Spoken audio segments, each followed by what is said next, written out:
Hey, thanks so much for clicking on the compilation videos. They're doing better than I expected, and I've been able to get just a little bit ahead on episodes, so thank you. This is our last compilation. We'll be back next week with a brand new episode called Anunnaki, Gods from Planet Nibiru, and the Makers of Man. We're finally doing an Anunnaki episode! Well, we gotta come back with a banger. Banger? I hardly know her. Since when did that ever stop you? The human makes a good point. Anyway, this is a compilation of 7 short episodes that are in the category of weird and bizarre. All our episodes are in that category, Chief. Well, that's true, but these are some early ones, so... So they suck. No, they don't suck, but let's just say we've come a long way the past few years. Let's kick it off with a story about the meat shower and when spiders, frogs, and fish fell from the sky. Oh, I sing in this one. Oh yeah, I forgot about that. I apologize for what you're about to endure. 3 plus 1 5 plus 0 0. Every second, about 16 million tons of water evaporates from the surface of the Earth. During that same second, 16 million tons of water falls back down to the Earth as rain. But water isn't the only type of precipitation we experience. Due to certain weather conditions, all kinds of crazy stuff has fallen from the sky. Things like frogs, snakes, spiders, animal flesh, even blood have rained down all over the world for centuries. Oh, this is sounding ominous. Well, it's more common than you think. In fact, in Honduras, they celebrate Lluvia de Peces, which means rain of fish. Now, Honduras is a landlocked nation with the nearest body of water 120 miles away. Yet every spring, it rains thousands of fish all over the town of Lloro. And these fish are completely aquatic. We're not talking about flying fish. Whoa. What do you mean flying fish? There are a few species of fish that can fly. Well, technically they glide, but it's pretty amazing, actually. Amazing? I'll say. It's like a whole new world. All new stuff for me to see. I just fly along and sing this song. It's a whole new world for me. What? Anyway, fish rain, snake rain, blood rain. It's weird and it's real. Let's find out why.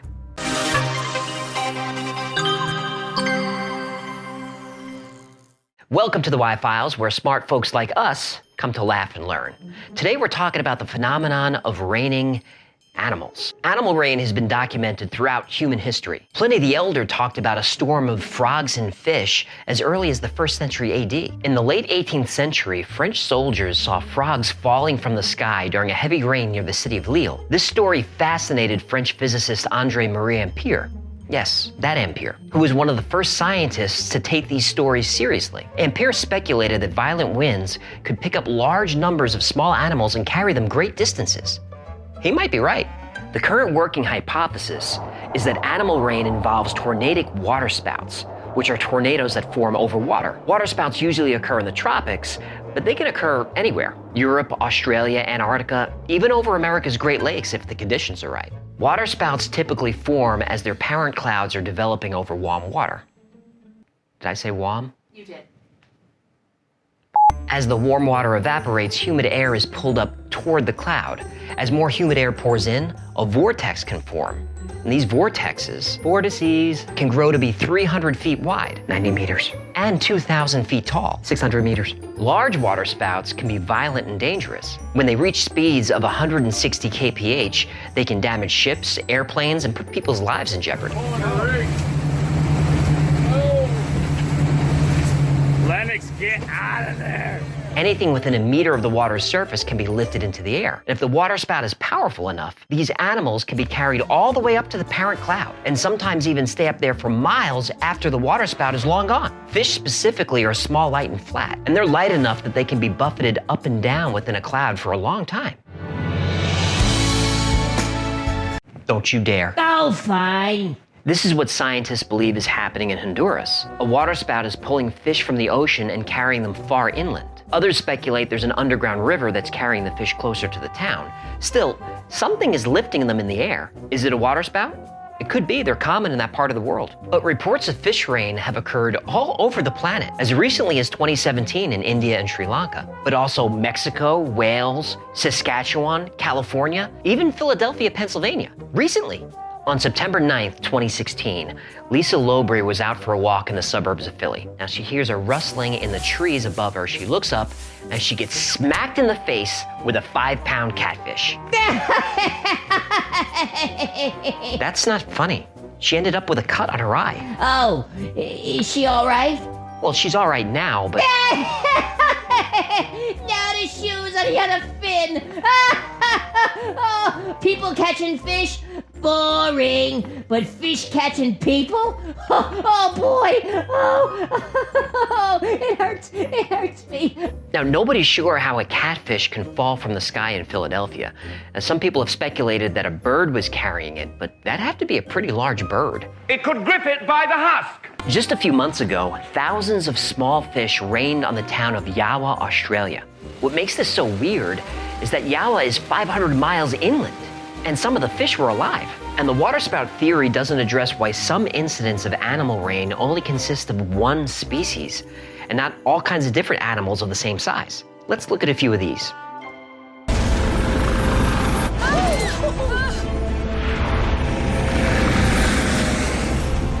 Just kidding, that was just a bad movie. Yeah, I rather enjoyed it. Spiders. Now this one's not a horror movie, but it definitely looks like one. Let's go back to the terror continent called Australia. On May 15th, 2015, residents of Goulburn, Australia witnessed millions of baby spiders literally raining down and blanketing the countryside in silky white webs. What happened in this case is called ballooning, which is a form of spider transportation. Spiders will climb to the top of the highest tree or structure they can, then spin a web into a sort of parachute that catches a breeze which can carry them a long way. They do this to escape predators, seek food, or to establish new territories. When a spider is getting ready to travel, it will raise its legs and sample the airflow. Once it's satisfied, it orients its abdomen skyward, spins a little silk, and off it goes. Normally this goes unnoticed because spiders typically travel one at a time. But sometimes, like in Goulburn, the weather conditions were so favorable to ballooning that thousands of spiders took to the air simultaneously. The same thing happened in Brazil. However, these weren't baby spiders. These were nightmare spiders. Meu Deus!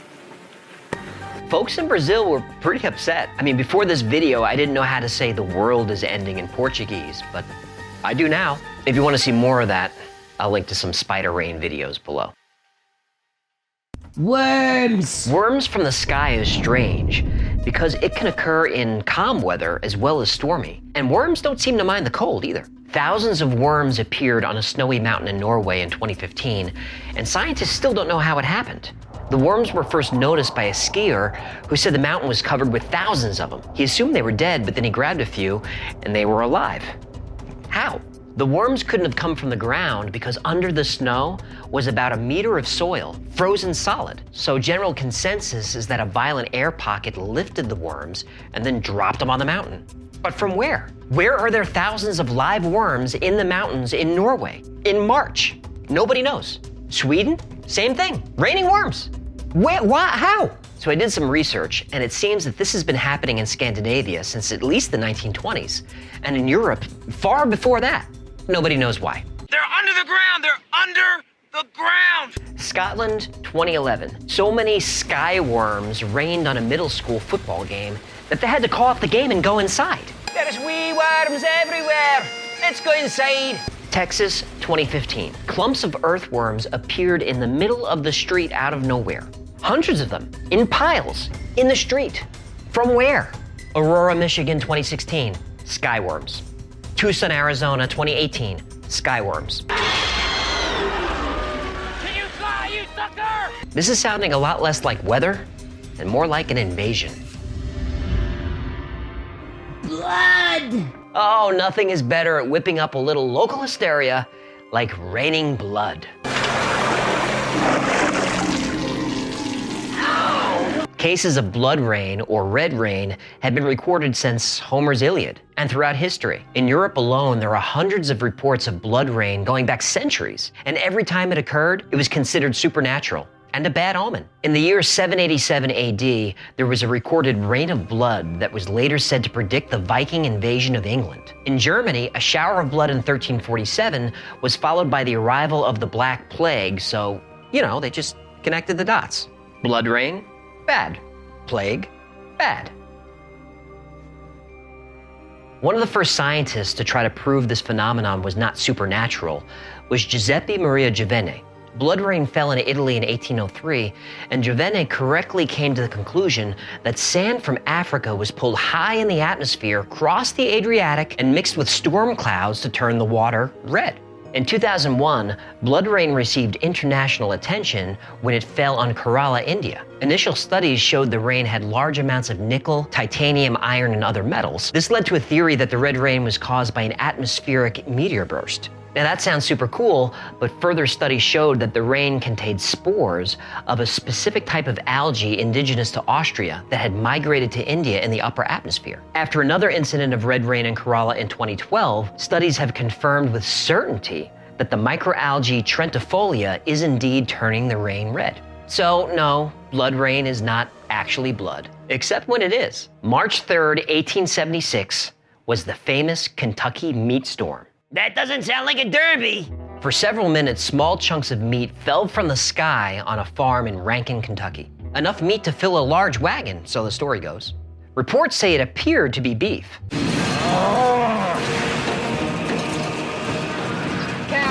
But according to an issue of Scientific American, two gentlemen who tasted the meat thought it was either lamb or deer. Unknown meats fell from the sky and someone ate it?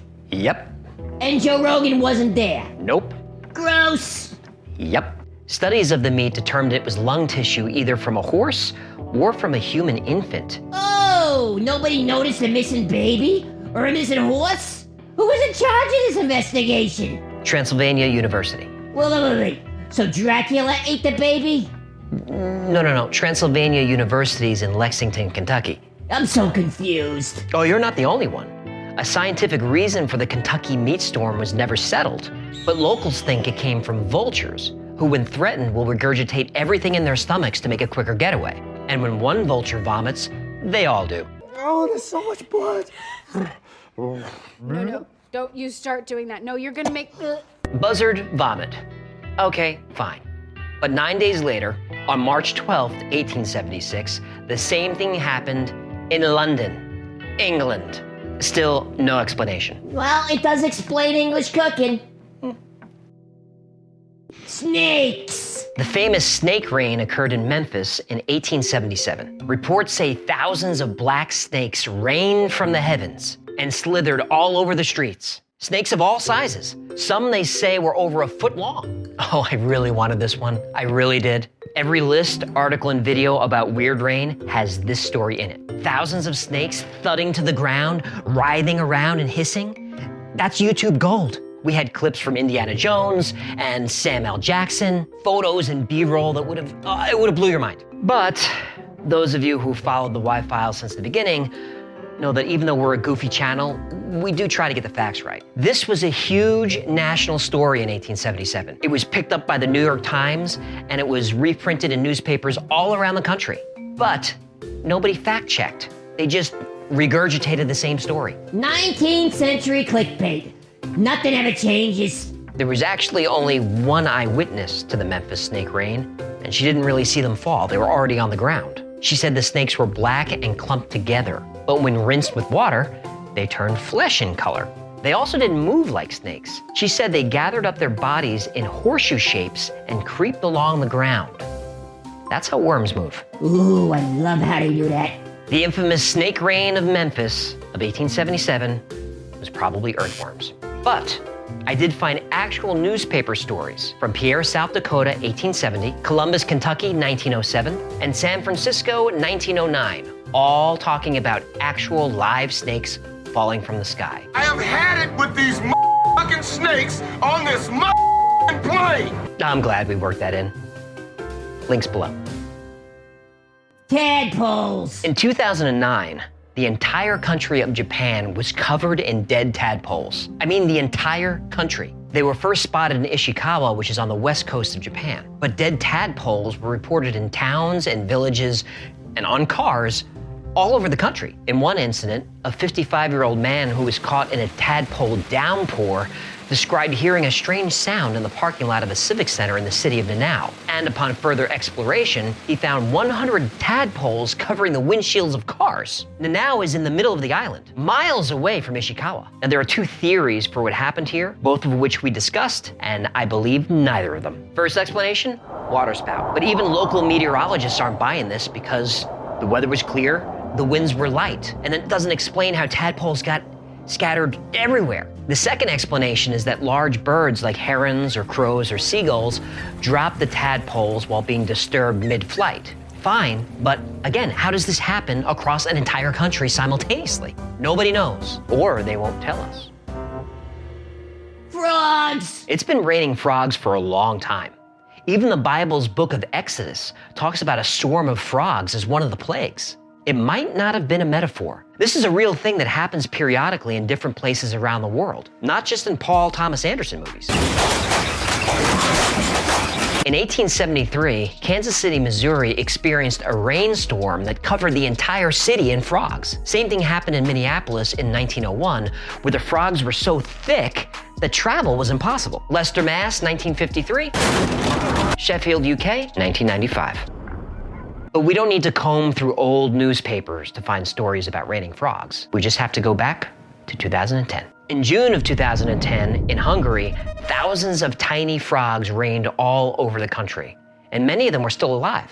Can a waterspout do this? If you drop a frog from a building, it goes splat. And in all the cases I mentioned, Hungary included, there were no reports of weird weather, or wind, or waterspouts. And in this particular case in Hungary, frogs were falling for several days across the whole country. Now, some zoologists claim that this is common migratory behavior for frogs. That's fine, but then how did the frogs get on top of cars and buses and buildings? Answer me that, zoologists. Now, this is an ongoing debate, but I find it really interesting that there are all these reports of animal rain, but very little video of the animals actually falling. And lack of evidence brings out all kinds of theories, from the wrath of God to alien intervention. And that brings us to star jelly. Star jelly! Before Hollywood icon Steve McQueen was dubbed the King of Cool, he starred in a little horror movie called The Blob. The Blob was released in 1958, and it's a well-known film to horror fans and Hollywood history buffs. What's up? What's not so well known is the inspiration for The Blob. The plot goes like this. It's a small town in rural Pennsylvania. Two teenagers are making out on Lover's Lane when they see a meteorite crash just over yonder. Later, an old feller investigates the site, and naturally he pokes the meteorite with a stick. It breaks open and a small jelly-like substance oozes out, attacks him, and he goes screaming off for help. 28-year-old teenager Steve McQueen picks him up and takes him to a doctor. The rest is movie history.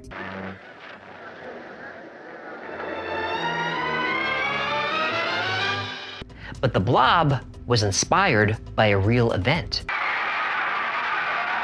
In 1950, 4 Philadelphia policemen reported the discovery of a domed disc of quivering jelly 6 feet in diameter and 1 foot thick at the center and an inch or 2 near the edge. When they tried to pick it up, it dissolved into an odorless, sticky scum. The producer of The Blob, Jack Harris, is from Pennsylvania, and he was fascinated with the local star jelly legend. An outbreak of star jelly happened as recently as 2013 at the Ham Wall Nature Reserve in England. But star jelly occurs all over the world, so it has a lot of names. Star slime, star slubber. In German, it's called Sternrotz, which means star snot. In Spanish, it's caca de luna, which... Moon poop! I was gonna say excrement. Oh, you're such a slave to the YouTube algorithm. Grow a pair! Sky jelly is a gelatinous substance that's been found in grass, but also in branches of trees. And reports of sky jelly go back centuries. And explanations range from frog eggs to bacteria to alien organic matter to the paranormal. So what is it? We don't know. Star jelly usually dissolves or evaporates as soon as it's discovered, so we don't have a lot of samples. But scientists in the National Geographic Society tested a sample in the US. They found no DNA at all. So what is it? We don't know. Oh, I don't care for that at all. I don't either. Let's talk about secrets. It's human nature to want to know what we can't know, to have what we can't have. The most alluring things in life are often those that are unattainable. So true. What? Sheila. Ooh, talk about alluring and unattainable. I guess we're doing this now. Who's Sheila? She was this angelfish that I knew when we were guppies. Oh, no. Oh, she had the most perfect gills. And oh, Madonna, her pelvic fins went all the way back. No. I'm talking about secret places. Oh, I dreamed about Sheila's secret places, if you know what I'm talking about. No, I don't. I mean, I do, but we're not... Why am I even talking to you? I lost my train of thought. Yeah, you're really floundering. Floundering. You see what I did there? Oh, I'm on fire today, baby. Wait, whoa. Oh, what are you doing? Oh, come on. Can't you take a joke? Oh, nice. Real mature. These are the most secret places in the world, off limits to almost everyone. And when you tell us we can't go inside or photograph or even know what's happening in these places, well, we need to know why.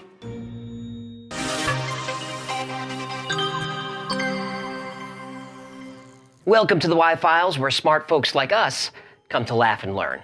Today we're talking about the most secret places in the world and the mysterious theories that surround them. Now, a few weeks ago we covered the scariest places in the US that you can actually visit.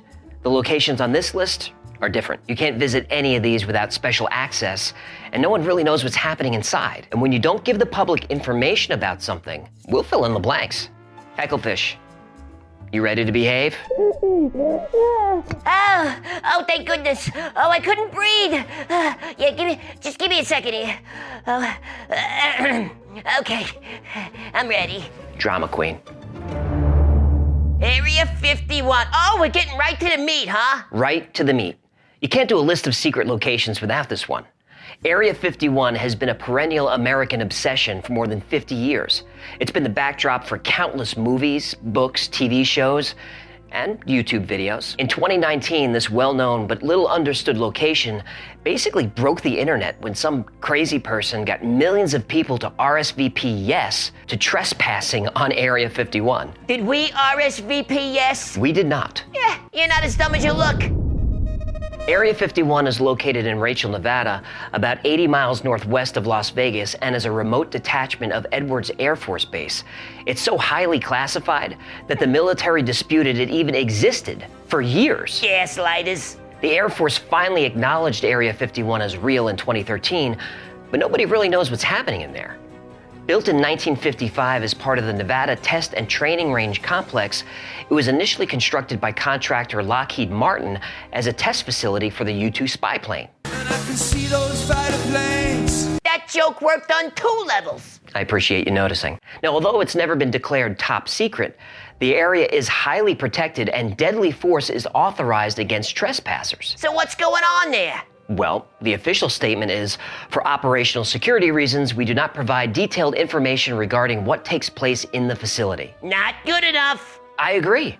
The most widely circulated theory is that Area 51 houses an alien spacecraft that crashed in Roswell, New Mexico in 1947, along with the bodies of the pilots. We got ET bodies? That's huge. The Air Force said the UFO was a weather balloon. Bullshit. I don't buy it. Oh, you don't trust our super honest, transparent government and military-industrial complex? I do not. Lots of people don't. Area 51 operated in secret for decades until 1989, when Bob Lazar, who claimed he worked there, gave a public interview where he said that the military reverse-engineered alien spacecraft and utilized that technology in American military and space programs. I believe that. I know you do. And think about how quickly technology advanced in the second half of the 20th century. Look at it this way. 20 years before Roswell, 1927, Charles Lindbergh flew across the Atlantic Ocean in the Spirit of St. Louis, a single-engine, single-seat aircraft, and that was a huge deal.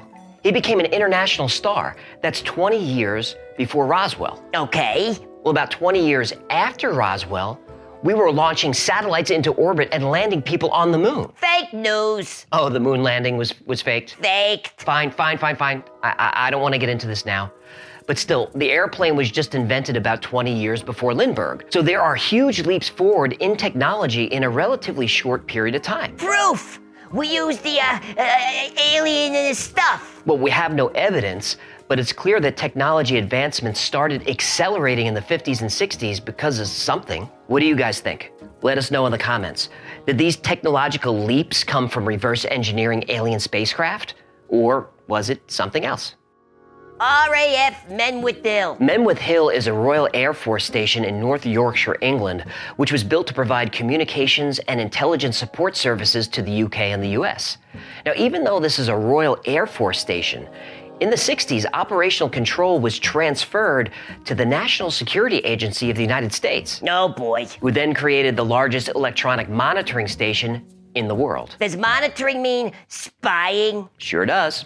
And there it is. Project Echelon is a surveillance program operated by the US, Australia, Canada, New Zealand, and the UK, also known as the Five Eyes. Oh, I love their fries. No, you're thinking of Five Guys. Delicious, They do have good fries. right? All right.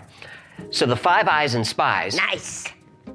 developed Echelon into a global system for the interception of private communications. And we're talking mass surveillance of high-threat individuals and corporations via industrial espionage. Who decides who's a high threat? Yeah, I thought so. Echelon is now a global network of electronic spy stations that can eavesdrop on landlines, cell phones, fax machines, computers. It can even track bank accounts. And all that data is stored in Echelon computers, which can keep millions of records on millions of individuals, companies, even countries. Barton Gellman, a Pulitzer Prize-winning journalist for the Washington Post, summarized the leaks as follows. Secret legal authorities empower the NSA to sweep in the telephone, internet, and location records of whole populations. There are reports that every text message and phone call in the world flows through Echelon and then is then added to the files of the sender and the receiver and stored for later analysis. Is this legal? Well, Well is the wrong answer. it's not legal in the United States without a warrant, but this facility is not in the United States. That's a loophole. And officially, this project doesn't even exist, so nothing to see here. Who built this crazy thing? Lockheed Martin. That company seems to show up in an awful lot of these videos. Yeah, I noticed that too. So what do we do about it?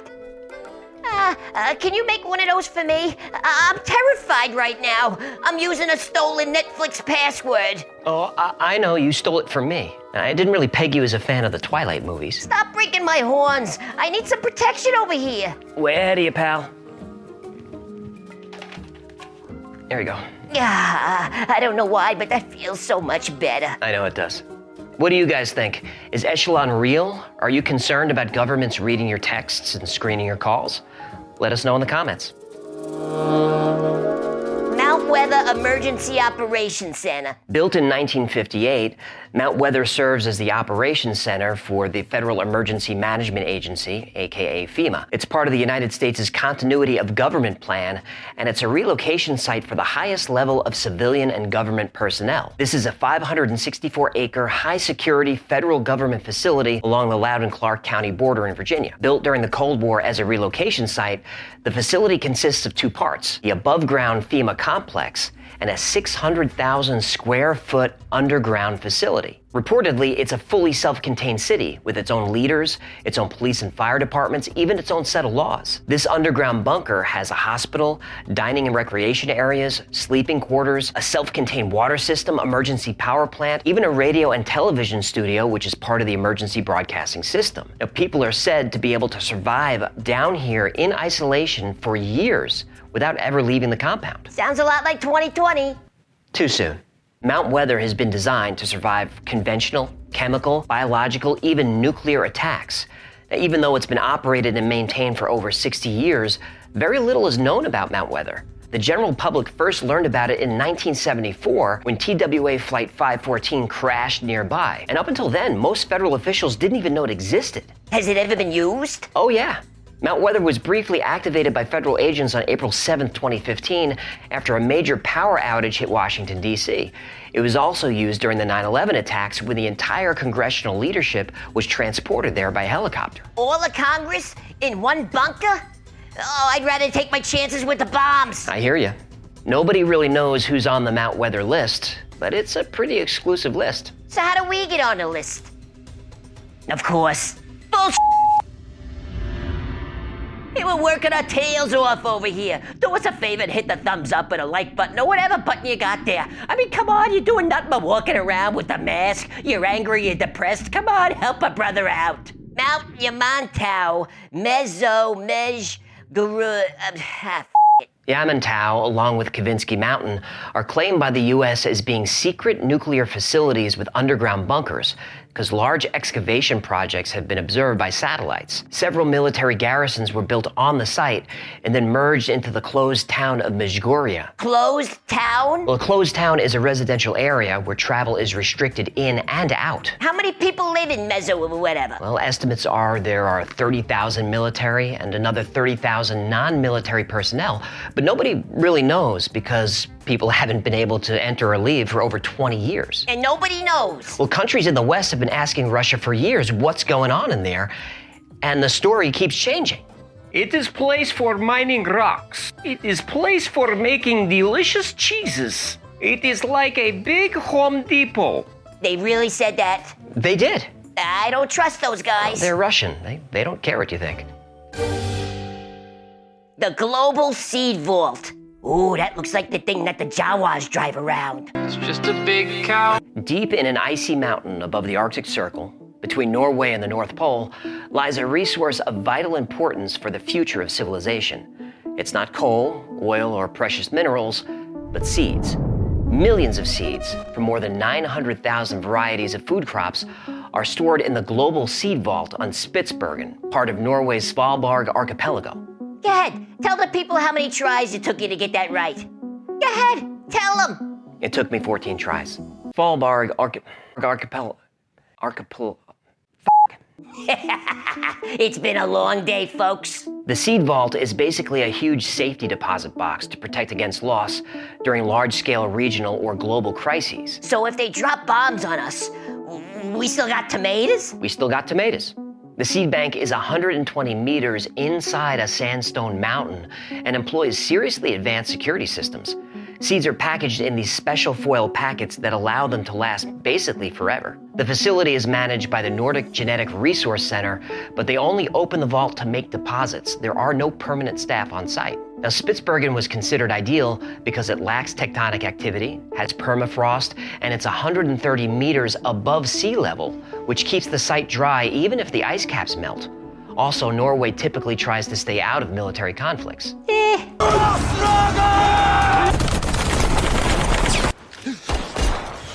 I said they try. While the press has emphasized its use in the event of a major global catastrophe, the seed vault will be more frequently accessed when gene banks lose samples due to mismanagement, accidents, equipment failures, funding cuts, or natural disasters. And these events are actually pretty common. War and civil strife have a history of destroying seed banks. For example, the National Seed Bank of the Philippines was damaged by flooding and then later destroyed by a fire. And the seed banks of Afghanistan, Syria, and Iraq have all been lost completely. From bombs? I'd rather end on a high note. Thanks to the Global Seed Vault, many of those seeds were recovered. Tomatoes! Tomatoes. Vatican Secret Archives. 53 miles of shelving, 35,000 volumes, millions of pages going back 1,200 years. Housed in one of the most iconic bastions of religion and culture, the Vatican's apostolic archives are the stuff of historical legend and Dan Brown books. But they're absolutely real. The archive's indexes are not public, and they're only accessible to very few scholars, and then only after the deposits have been stored for at least 75 years, and they're housed in a fortress inside the Vatican. Hey, why do we have to wait 75 years to read this stuff? I'd rather not get into it. Ah, gotcha. Anyway, notable documents include Henry VIII's request for a marriage annulment, a handwritten transcript of the trial of Galileo, and letters from Michelangelo complaining he hadn't been paid for his work on the Sistine Chapel. They stiffed Michelangelo on his bill? Apparently they did. Ooh, what a pietà. Yeah, someone out there gets it. The secretive nature of the Catholic Church and the potential information within have fueled years of wild speculation about what's inside. And there are tons of crazy conspiracy theories about what's in the archives. Can we talk about a few? Yes, we can. Disclaimer, we are merely reporting, we are not endorsing any of these theories. I may endorse one. You may not. Fine. What do you got? Many conspiracy theorists believe the archives show the Vatican is hiding proof that Jesus didn't exist. Oh boy, you're right. I'll stay out of this one. Good thinking. Another theory says the Vatican has evidence of extraterrestrials and that the Pope is conspiring with aliens to implant us with computer chips. There's also this great theory about a device. I have to say it slowly. It's called the chronovisor. Chronovisor. Now, try saying that word fast and watch how quickly your YouTube video gets banned. Anyway, the chronovisor is a machine that allows the operator to view past and future events, and it was designed by an Italian priest and scientist who was trying to prove evidence of the crucifixion. And the archives are said to contain the 3 secrets of Fatima, which is a series of visions and prophecies that predict the end of the world. And, of course, some people believe the archives are controlled by the Illuminati, which the Vatican is a founding member. Fact. A conspiracy theory that turned out to be true is that the Vatican archives contained a document that absolved the Knights Templar of crimes against the Church. In 2001, the Chinon parchment was discovered in the archives, and the parchment is dated August 1308 at Chinon, France, and contains interrogations, confessions, and absolutions of the knights. When the Chinon parchment was made public in 2007, it confirmed the legacy of the Knights Templar by proving that Pope Clement V actually absolved the group of heresy in 1308. It's a fascinating document that reads like a Law & Order episode. Actually, a Law & Order SVU episode, if you know what I mean. If you want to check it out, I'll put a link to the full text in the description. And if you want to see a whole video about the Knights Templar, I do. let us know in the comments, and we'll get on it. Room 39. Room 39, also called Bureau 39 and Office 39, is officially known as the Central Committee Bureau 39 of the Workers' Party of Korea, and it's a secretive North Korean party organization that seeks to bring in foreign currency to party leadership. The organization is estimated to bring in $1 billion a year or more and may be involved in activities such as counterfeiting $100 bills, producing meth, heroin, and committing international insurance fraud for big bucks. Whoa, hold on. What? Can we ease into this? This is crazy. Okay. We'll ease into it. Office 39 was set up in the 1970s by the founding father of North Korea, Kim Il-sung, as a kind of royal slush fund. It takes its name from the office it occupies inside the Workers' Party building in the capital Pyongyang, not far from the official residence of the party leader. Much of what we know about Room 39 comes from a defector that ABC interviewed in 2018. He said he spent 5 years working as an agent in the Daesung Group, an umbrella corporation that smuggled ginseng, gemstones, and gold into China so it could be sold on the international markets as Chinese gold. Apparently, evading United Nations sanctions was easy, and China played a central part. They just changed company names and had branches in different countries. We don't know much about the internal operations of Room 39 because the defector is afraid of assassination attempts on himself and his family. But there are plenty more shady details, which I'll link below. Should we be talking about this? Oh, now you're squeamish? Well, I was fine until the last story. Maybe we could cut this one out. It's too late now. Well, Well, how do you say I'm sorry in Korean? Jisong hayo. Wait, I was being rhetorical. Is that really how to say it? Yep. Why do you... Hey, we all have secrets, don't we? Yes. Yes, we do. 3 + 1 5 + 0 0. For 600 years, the Voynich manuscript has stumped scholars, cryptographers, physicists, computer scientists, pretty much everybody. Now a researcher in Germany has claimed to have finally decoded the most mysterious book in the world. He did? What's it say? Well, welcome to the Y-Files, where smart folks like us come to laugh and learn. Have the secrets of the Voynich manuscript finally been revealed? Well, a German Egyptologist claims he solved it. Has he? Well, he thinks so, but first some background. The Voynich manuscript is a 240-page medieval codex written in an indecipherable language full of bizarre drawings of strange plants, astrological symbols, and lots of naked women. Ooh, is there a centerfold? Actually, there is. Spicy! The Voynich manuscript defies classification and has also defied comprehension. Everybody's taken a shot at this. Cryptologists, FBI operatives, respected medievalists, mathematic and scientific scholars, skilled linguists, they've all been left stumped. Even Alan Turing took a crack at it and came up short. So sorry. A book written in an unknown language no one has been able to decode, with crumbling pages made of bound calfskin dating back to the 15th century, you'd probably picture something out of a Nicolas Cage movie. Hello. What you might not picture is a book filled with whimsical illustrations of nude women in bathtubs, bathtubs with windows, bathtubs shaped like ovaries, bathtubs oozing green liquid, bathtubs everywhere. These, along with drawings of star-shaped flowers and wild green vines, they're all kind of tucked inside the pages. The mysterious book has been divided into sections by historians: herbal, astrological, pharmacological, and balneological. Balneological. The study of balls? The study of baths. Ah, that makes more sense. The herbal section is thick with elaborate drawings of unrecognized plants. They're twisted and spiky with dripping leaves and wide petals. And one drawing, there's some kind of reptilian sea creature who looks like a mix between a dragon and a seahorse, is chewing on one of the leaves. Looks like whoever made this book was also making funny tea with those plants. That would answer some questions. In the astrological section, pages fold out into massive charts of the night sky with complicated constellations intertwined with doodles of naked women holding stars and emerging from tubes. Wait. Is this the centerfold you were talking about? Yep. No mermaids and nothing? Nope. Bit of a letdown. You need a girlfriend. Well, let's go to the store and pick one out. That's not a healthy way to start a relationship. If she doesn't work out, we'll exchange her for a new one. You can't do that. Right. How many times have you said you'd like to trade your wife in for a new one? No. Some say the astrological part is the book's most translatable section. It features constellations like Pisces, Taurus, and Sagittarius, but they're a little bit off. And the balneological section is by far the most bizarre. You've got naked women floating, swimming, drowning, and resting in all kinds of baths. And the baths are cake-shaped baths or holes in the ground, winding river-like pipes, and baths shaped like a woman's reproductive system.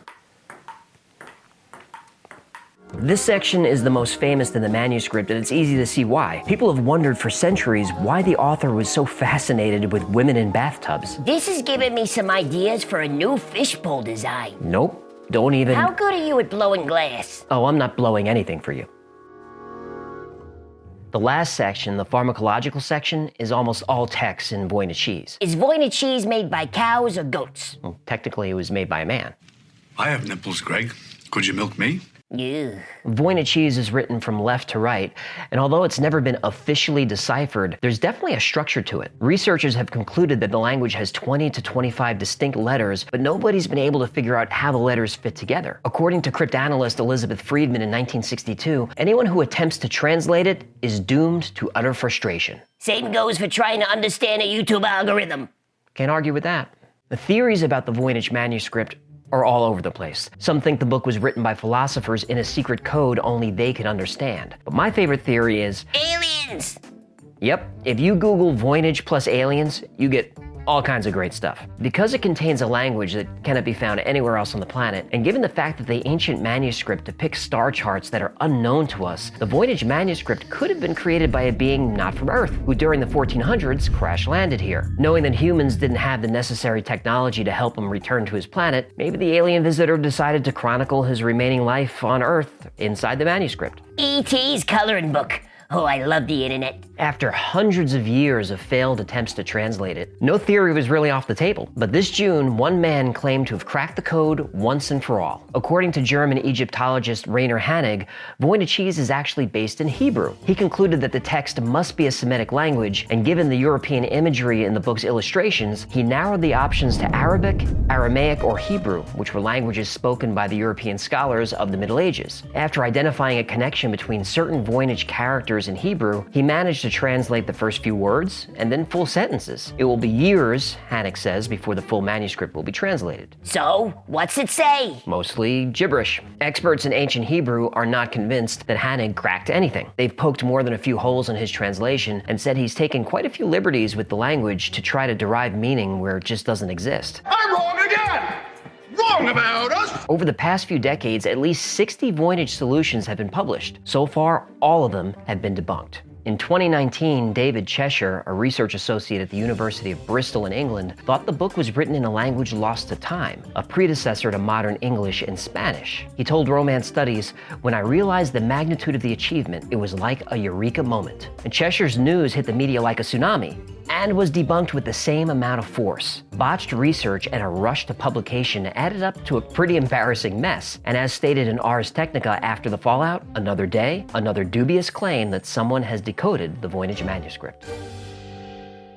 In 2017, television writer Nicholas Gibbs made international news when he claimed to have solved the mystery. Gibbs believed that the book is a woman's health manual and the language is actually made up of Latin abbreviations. Now, the woman's health book theory might hold some merit. I mean, why else would you doodle ovaries and a bunch of fallopian tubes? Unless you're Jackie Treehorn. And Lebowski fans get it. But the Latin abbreviation idea was less convincing. Latin experts found his translations to be pretty much nonsense. This wasn't too much of a shock. Gibbs didn't have a lot of credibility to begin with. He was studying the text for a television show and lacked real experience in historical text decoding, so... TV producers think they know everything. Even the Hebrew theory has been brought up and shut down before. In 2016, 2 computer scientists announced that they had successfully translated the entire sentences of the book from Hebrew. How did they test their theory? Well, they typed every Hebrew letter they recognized into Google Translate. According to their findings, the first sentence of the manuscript reads, "She made recommendations to the priest, man of the house, and me, and people." Seems legit. It wasn't. Hebrew experts reviewed this work and said the translation wasn't even close. Now, while the language of the Voynich manuscript remains unknown, the book's history is slightly less mysterious, although there's still a few hundred years not accounted for. Historians at the University of Arizona have carbon dated the book to the 15th century, between 1404 and 1438, and clues such as the style of the illustrations, the type of pigments and paints used, and the calfskin that the text was written on all indicate it probably originated in northern Italy. The Voynich first appears in the historical record in the late 16th century when Holy Roman Emperor Rudolph II purchased the book, and the imperial physician's signature is visible on the first page of the text, so we know he probably had it. It then passed into the hands of George Beresque, an alchemist from Prague who referred to the book as a certain riddle of the Sphinx that was uselessly taking up space. When Beresque's heir inherited the manuscript, he sent it to an Egyptian hieroglyphics expert in Rome for help decoding the text. Did he decode it? He did not. He said it couldn't be cracked. Oh, man.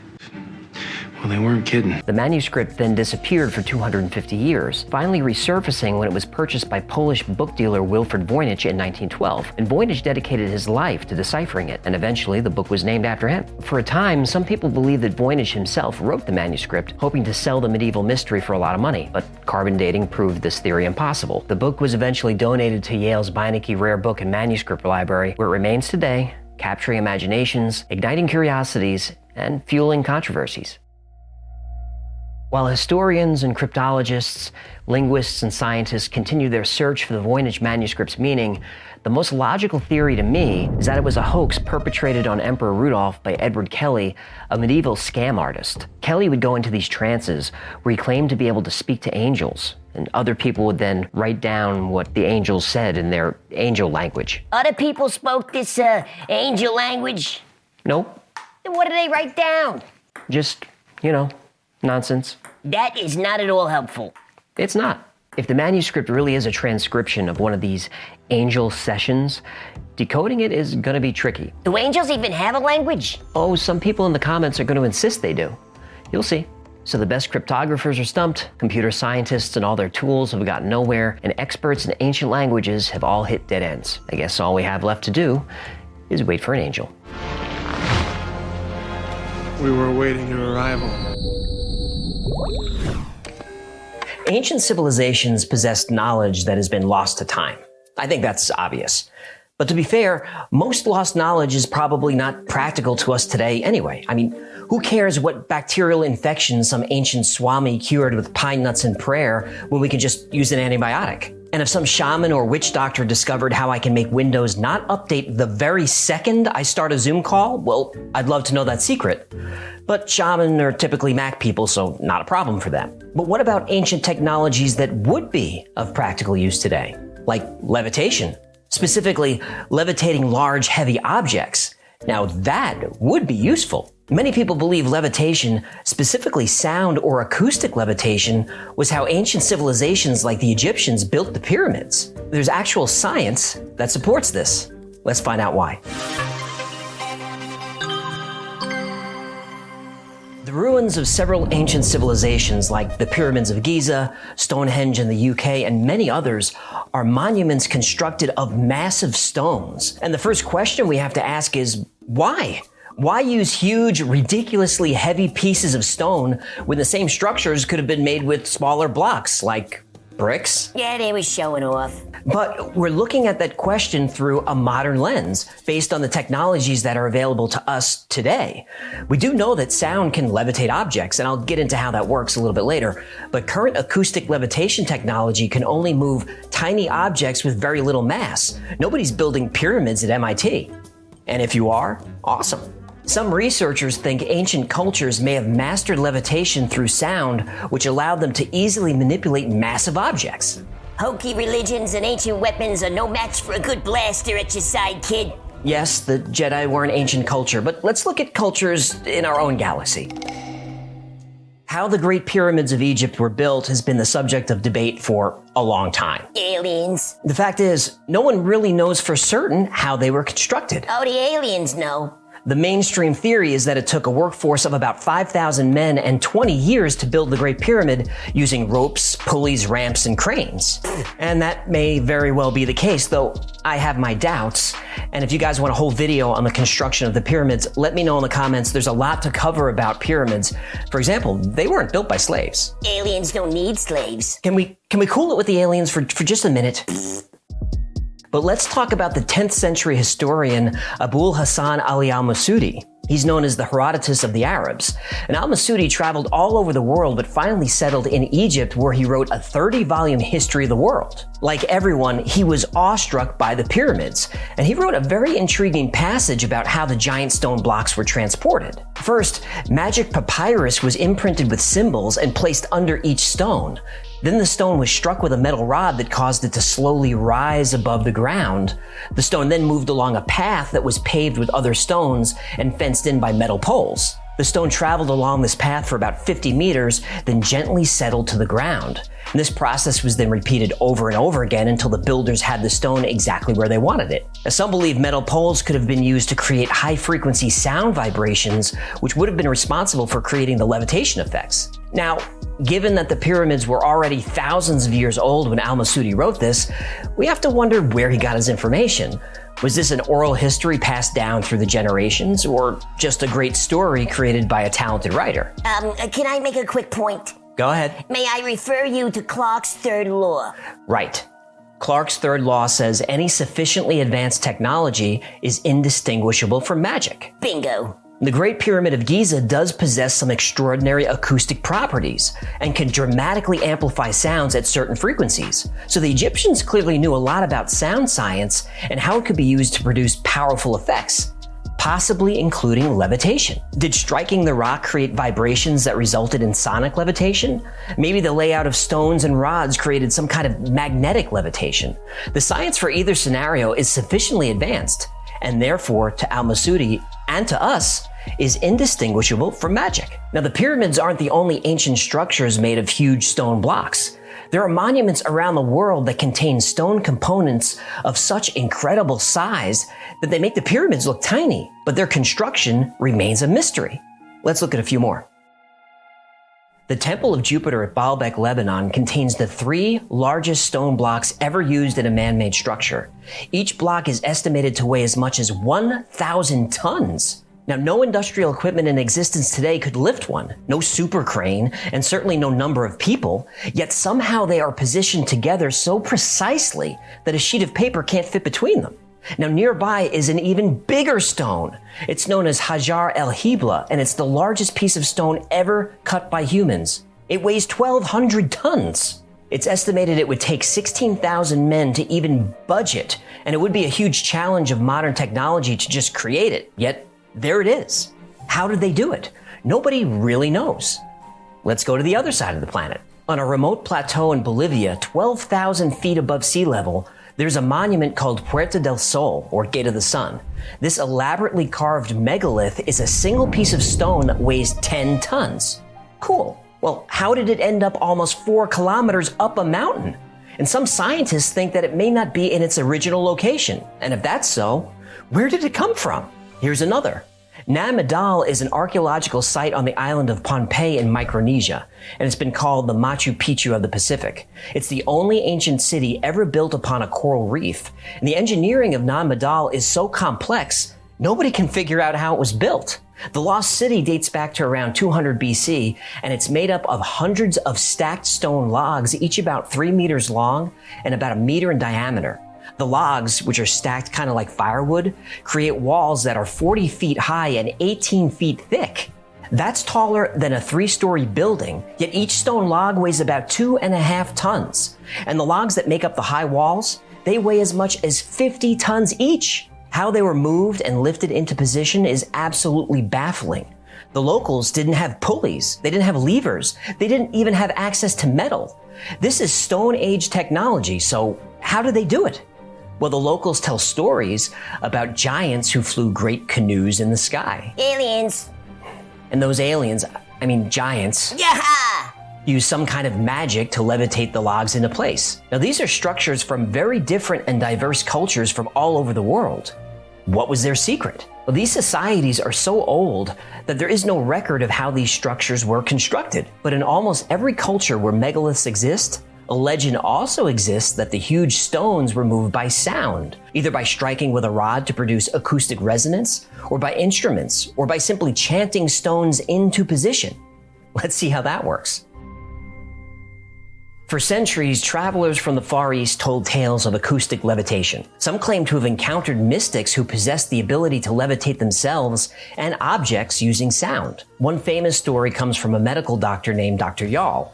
He had been brought to a remote area of Tibet in 1939 to treat a Buddhist holy man suffering from an unknown illness. After spending some time with the monks, Dr. Yal eventually gained their confidence, and to show their appreciation, they performed a demonstration of sonic levitation that left the good doctor astounded. They took him to a meadow that was surrounded by high cliffs, and in the middle of the clearing, about 250 meters from a cliff, was a heavy slab of stone. Then the monks arranged 19 musical instruments, 13 drums and 6 trumpets, in a 90-degree arc around the stone and started playing. The other monks began singing and chanting a prayer, slowly increasing the tempo. During the first 4 minutes, nothing happened. Then as the speed of the drumming and the noise increased, the big stone blocks started to rock and sway and suddenly took off into the air and continued to rise until it landed on a hilltop about 250 meters above the ground. This demonstration was repeated multiple times for Dr. Yal, who actually took film footage of this. What? Where's the film? Oh, that's confiscated and classified. Well, that's a piece of bullshit. I know. I actually found a paper that explains scientifically how this levitation might have actually worked. Link below. And if you're into geometry and geodetics, you're gonna love it. Sounds moving. You see what I did there? Another creation credited with acoustic levitation is the Coral Castle located in Florida. The Coral Castle is a sprawling stone compound built by Edward Leedskalnin between the years 1923 and 1951. The complex is constructed of nearly 1,000 tons of rock, which Leedskalnin somehow cut, shaped, lifted, and maneuvered into place, all by himself. Just him. Now, FYI, he was 5 foot tall and weighed 100 pounds. Ant-Man! I ruined the moment, didn't I? Leedskalnin refused to allow visitors or observers on site while he was working, so there are no eyewitness accounts detailing his construction methods. Yet, alone, working mostly at night, he was somehow able to cut and transport 1,000 tons of rock to use for walls and towers. He also built all kinds of buildings and sculptures, all from giant pieces of stone. An obelisk he raised weighs 28 tons, and the largest rock on the property weighs an estimated 35 tons. Now, some of these stones are twice the weight of the largest blocks in the Great Pyramid of Giza. All this he did alone and without heavy machinery. The most amazing thing to me is the stone gate. It weighs 9 tons and has about 1/4 inch of clearance inside the frame. It's so well balanced that you could push it open with a single finger. And this is something that would be challenging for even the most experienced engineering and construction team. Yet somehow Leedskalnin was able to do it alone. Oh, this guy definitely wasn't union. Nope. Leedskalnin never specifically identified sound as a key factor in his work, but he had an interest in radio and owned all kinds of sound equipment which he used for unknown purposes. Now, no one ever saw him lift enormous objects, though the story goes that spying teenagers saw him float coral blocks through the air like hydrogen balloons. I love this guy. I do too. I have discovered the secrets of the pyramids and have found out how the Egyptians and the ancient builders in Peru, Yucatan, and Asia, with only primitive tools, raised and set in place blocks of stone weighing many tons. He told friends ancient masters had developed a method for overcoming the force of gravity, and that as a practicing Freemason, he was exposed to this knowledge through his contacts in that secret organization. This guy built an Illuminati sandcastle with magnets? He might have, with magnets or sound or both. I mean, there's actual science behind some of this. And unless you're in a vacuum, sound is everywhere. Sound is created by vibrating molecules of a medium like air or water into waves. The waves hit our eardrums or our skull, and our brain decodes the wavelengths into sound. We don't usually think of sound as having a physical presence, but acoustic waves can absolutely affect the environment. Think of a nightclub or a concert where you could feel the bass. Right. Like that. Or how ultrasound is used to pulverize kidney stones, or how singing the right note or wavelength with a sufficient volume or amplitude can shatter glass.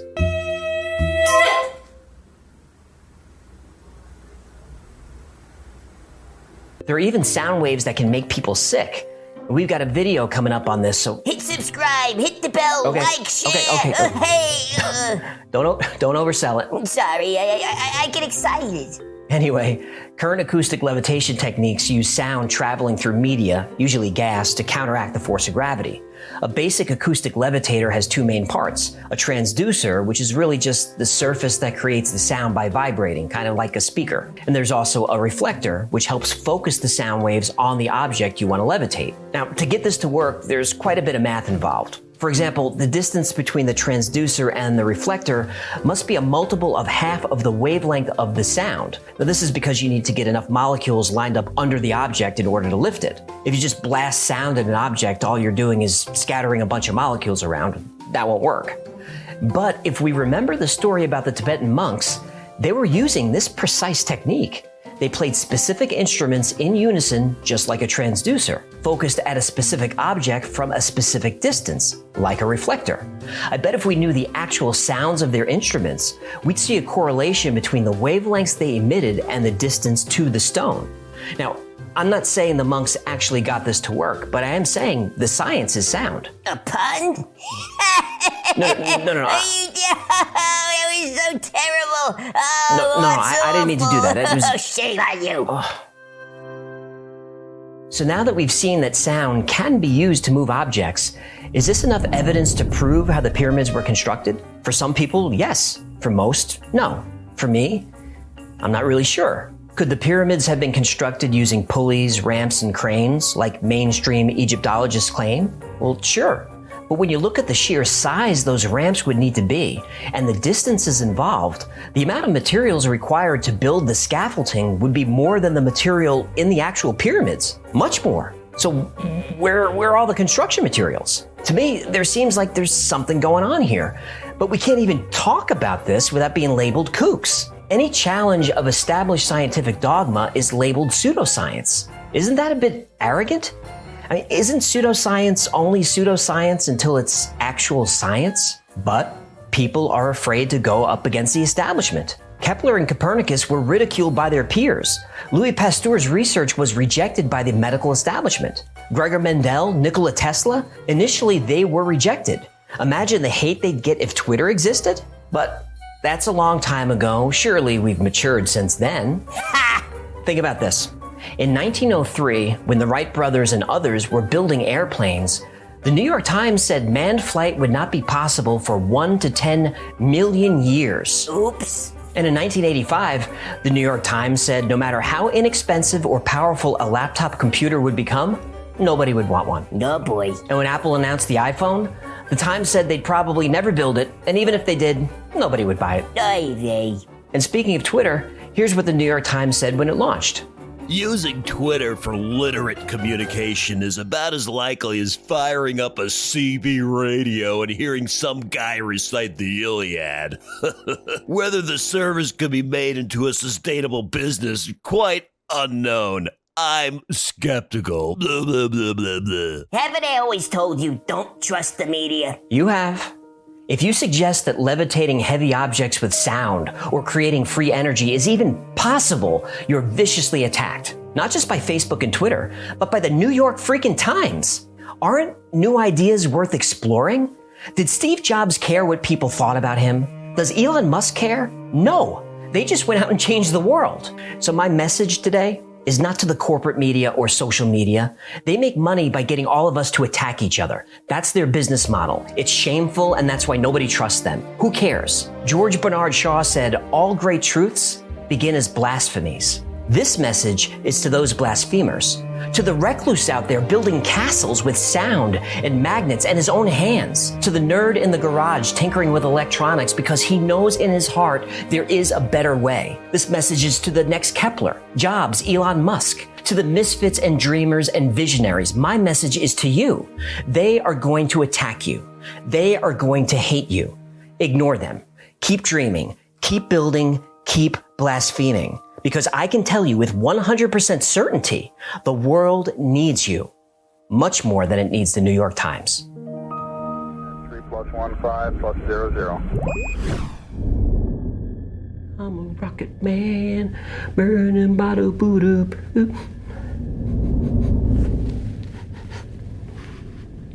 You smell that? I can smell that underwater. Well, don't look at me. Let's get out of here. Agreed.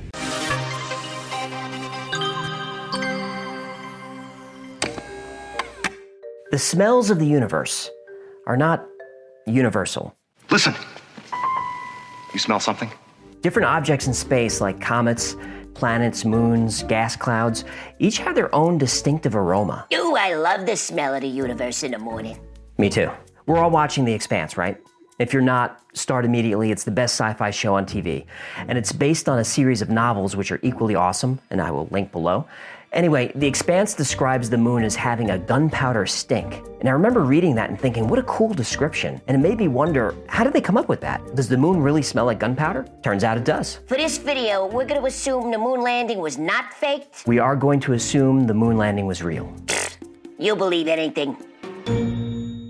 When recalling the smell of the moon, Apollo 17's Jack Schmitt said everyone's impression of the smell was that of spent gunpowder. Now this is strange because the makeup of lunar dust is completely different than gunpowder. Moon regolith is made up of silicon dioxide glass created by billions of years of meteor impacts. It also contains iron, calcium, and magnesium. But modern gunpowder is a combination of nitrocellulose and nitroglycerin. So why the similarity?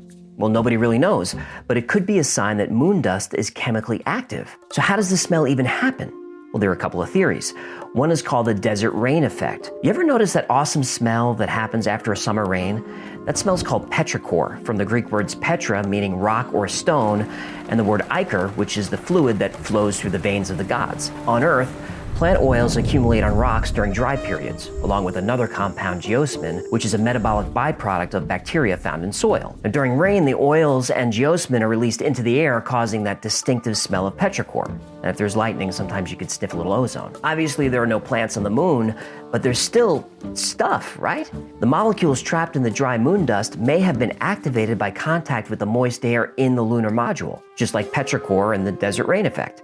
Another theory is solar winds. Hot solar winds of hydrogen, helium, and other ions buffet the moon's surface and may become trapped in the dust. When the ions are dislodged, such as by an astronaut's footsteps, then come in contact with the warm air inside the lunar module, they evaporate. Now, it's possible these ions were brought into the cabin, producing the odor. Either way, the smell didn't last long. By the time the moon dust made it back to Earth, it was completely odorless. So we'll have to take NASA's word for it.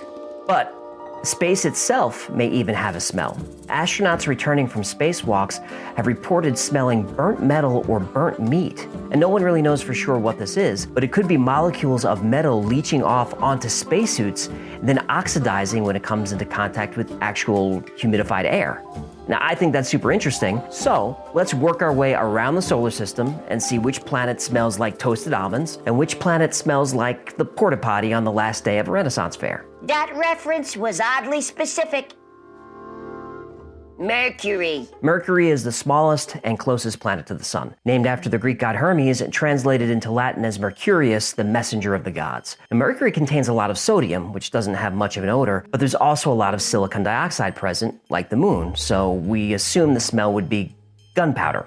Just salty gunpowder. Venus. Venus is the second planet from the sun, named after the Roman goddess of love and beauty. But when they named the planet, they clearly couldn't smell it. Venus has a thick atmosphere, mostly carbon dioxide.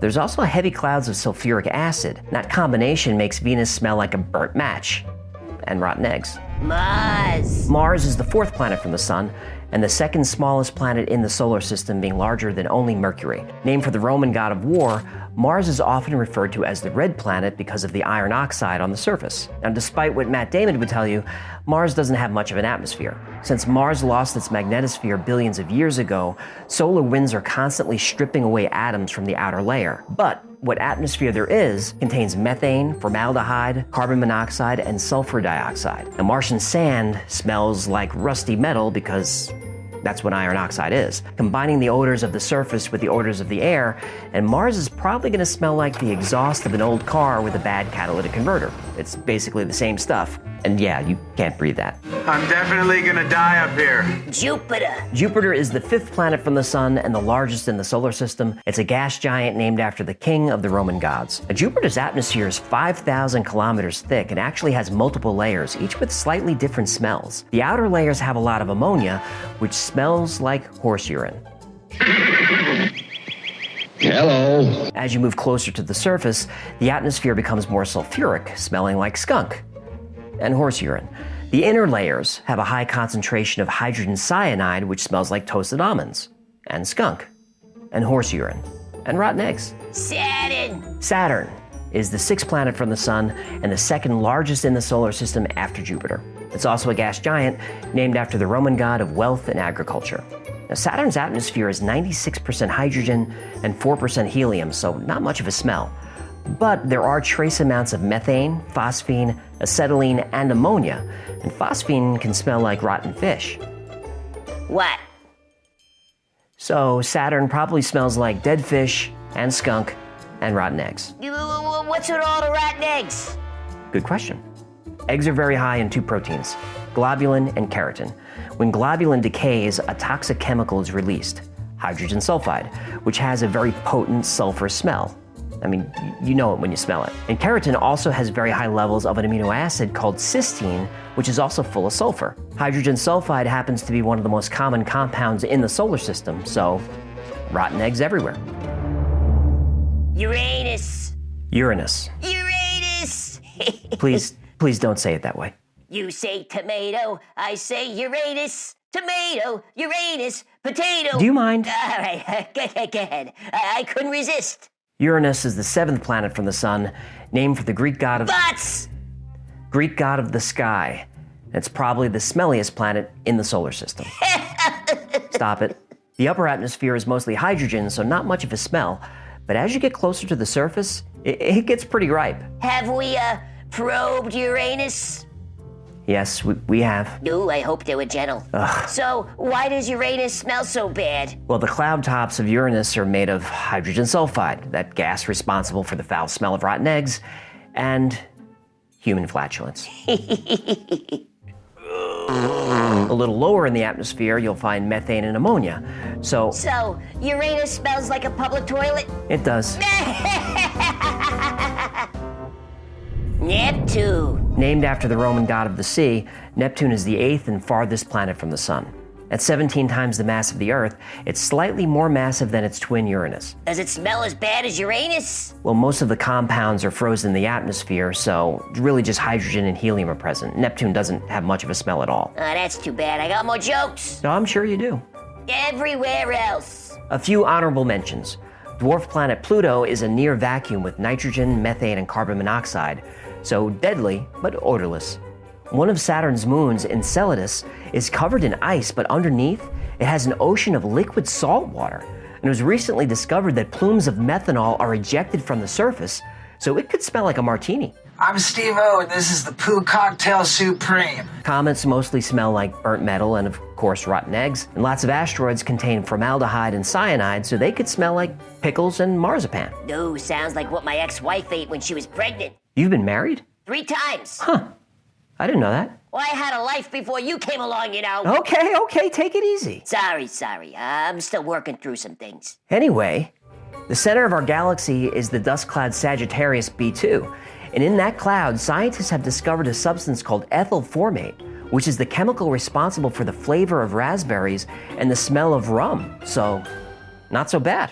So, here's what we learned today. What's that? The worst smelling thing in the solar system is Uranus. I hate you.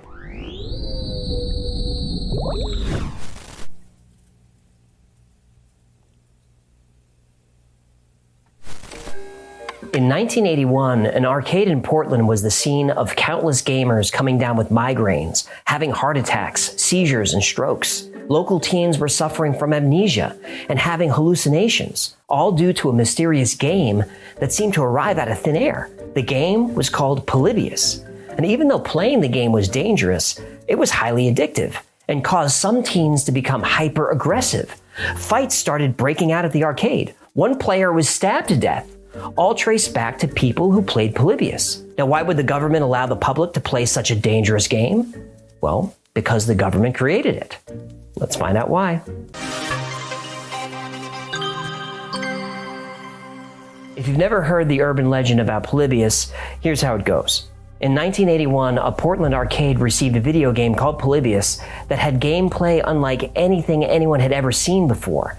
The player would stare at random geometric patterns and strange shapes, causing them to fall into a sort of hypnotic state. The game was known for its psychedelic images, unsettling soundtrack, and subliminal messages. And if you played Polybius, it could cause all kinds of physiological effects. Amnesia, anxiety, night terrors, aggression, insomnia. It could also cause physical effects like migraine headaches, nausea, vertigo, even heart attacks and strokes. Polybius was created by a company named Sinneslution, which in German roughly translates to sense deleting. And after playing, 2 Portland teenagers disappeared without a trace. Now, some say they were abducted, others say they were recruited. Whoa. Now, this game was so addictive that players would line up around the block and get into physical fights in order to play it. And people reported that the Polybius machines were watching players and collecting data about them. And that data was periodically retrieved by men in black suits who serviced the machines.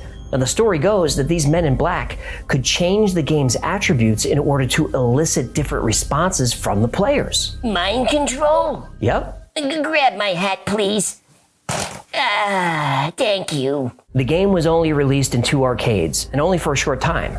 Then it disappeared as quickly and as quietly as it arrived, never to be seen again. Now, this is an urban legend, and it's a good one. But how much of it is true? Well, actually, more than most people think.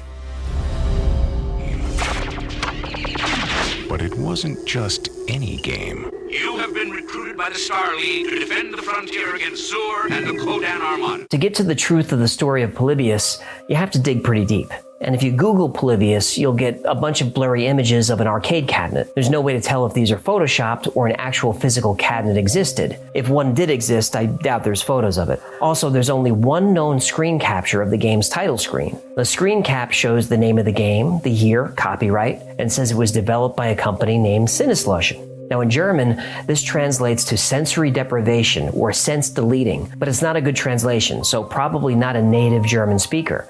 There's also no evidence of a company ever existing in Germany with the name Sinneslution. No company anywhere had that name, so no help there. Now, the font used for the title itself is actually unusual for the time.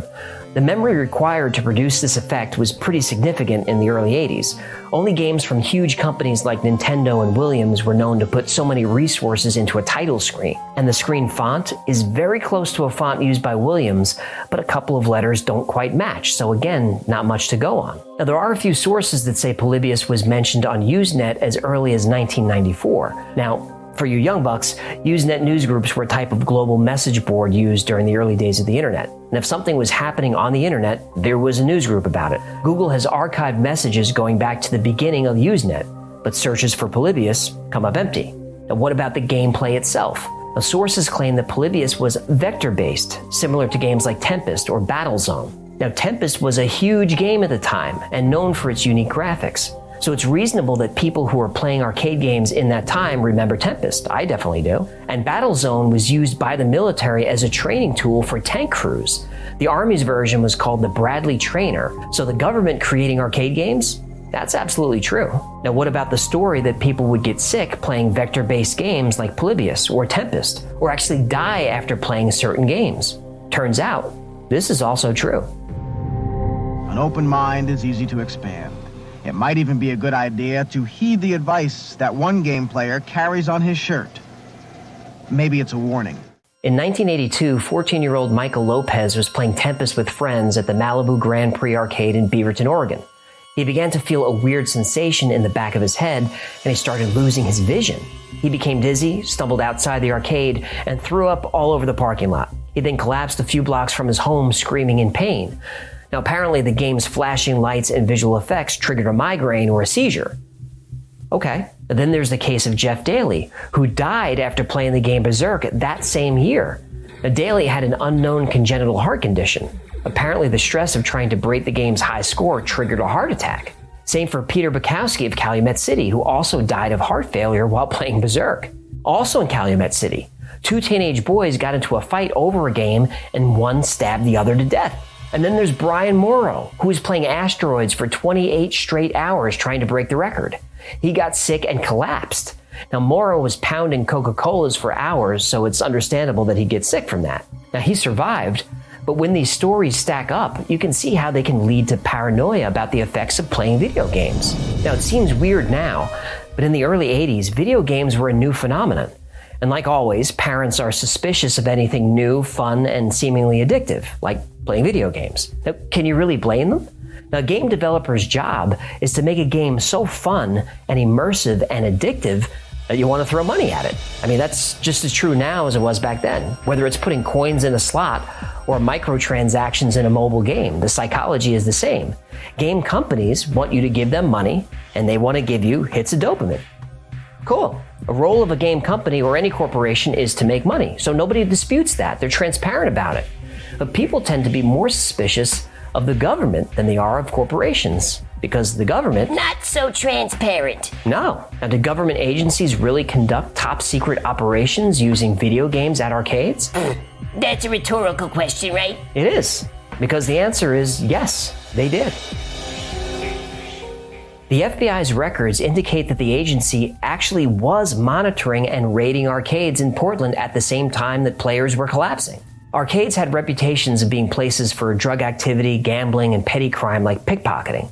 Now, though the stories were sensationalized in the media, of course, people really were gambling over pinball games. Kids really were buying and smoking weed in arcades. So how does this factor into the Polybius legend? Well, during one sting operation, the FBI placed microphones and cameras inside video games to gather evidence on criminal activity. One of the games they used was Tempest. Tempest again! Yep. Now, the FBI didn't care that Tempest was a vector game. All they cared about was that the cabinet had large bevels and a lot of room behind the glass. Perfect for cameras. And this FBI operation was so extensive that in the early 80s, there was actually a shortage of Tempest cabinets in the Pacific Northwest because the feds were all over it. And apparently the feds weren't very discreet about picking up their camera footage. Agents dressed in suits and ties would show up at an arcade, open the machine, and pull out videotape and then leave. They didn't even bother with the coins. Stu nods. Okay, but what about the CIA conducting mind control experiments? Can that possibly be true? That's another rhetorical question. Of course it's true. It's true. The CIA became convinced the communists had found the key to brainwashing. Now the Americans had to unlock the mystery of mind control. Early in the Cold War, the CIA was convinced that communists had discovered a drug that would allow them to control human minds.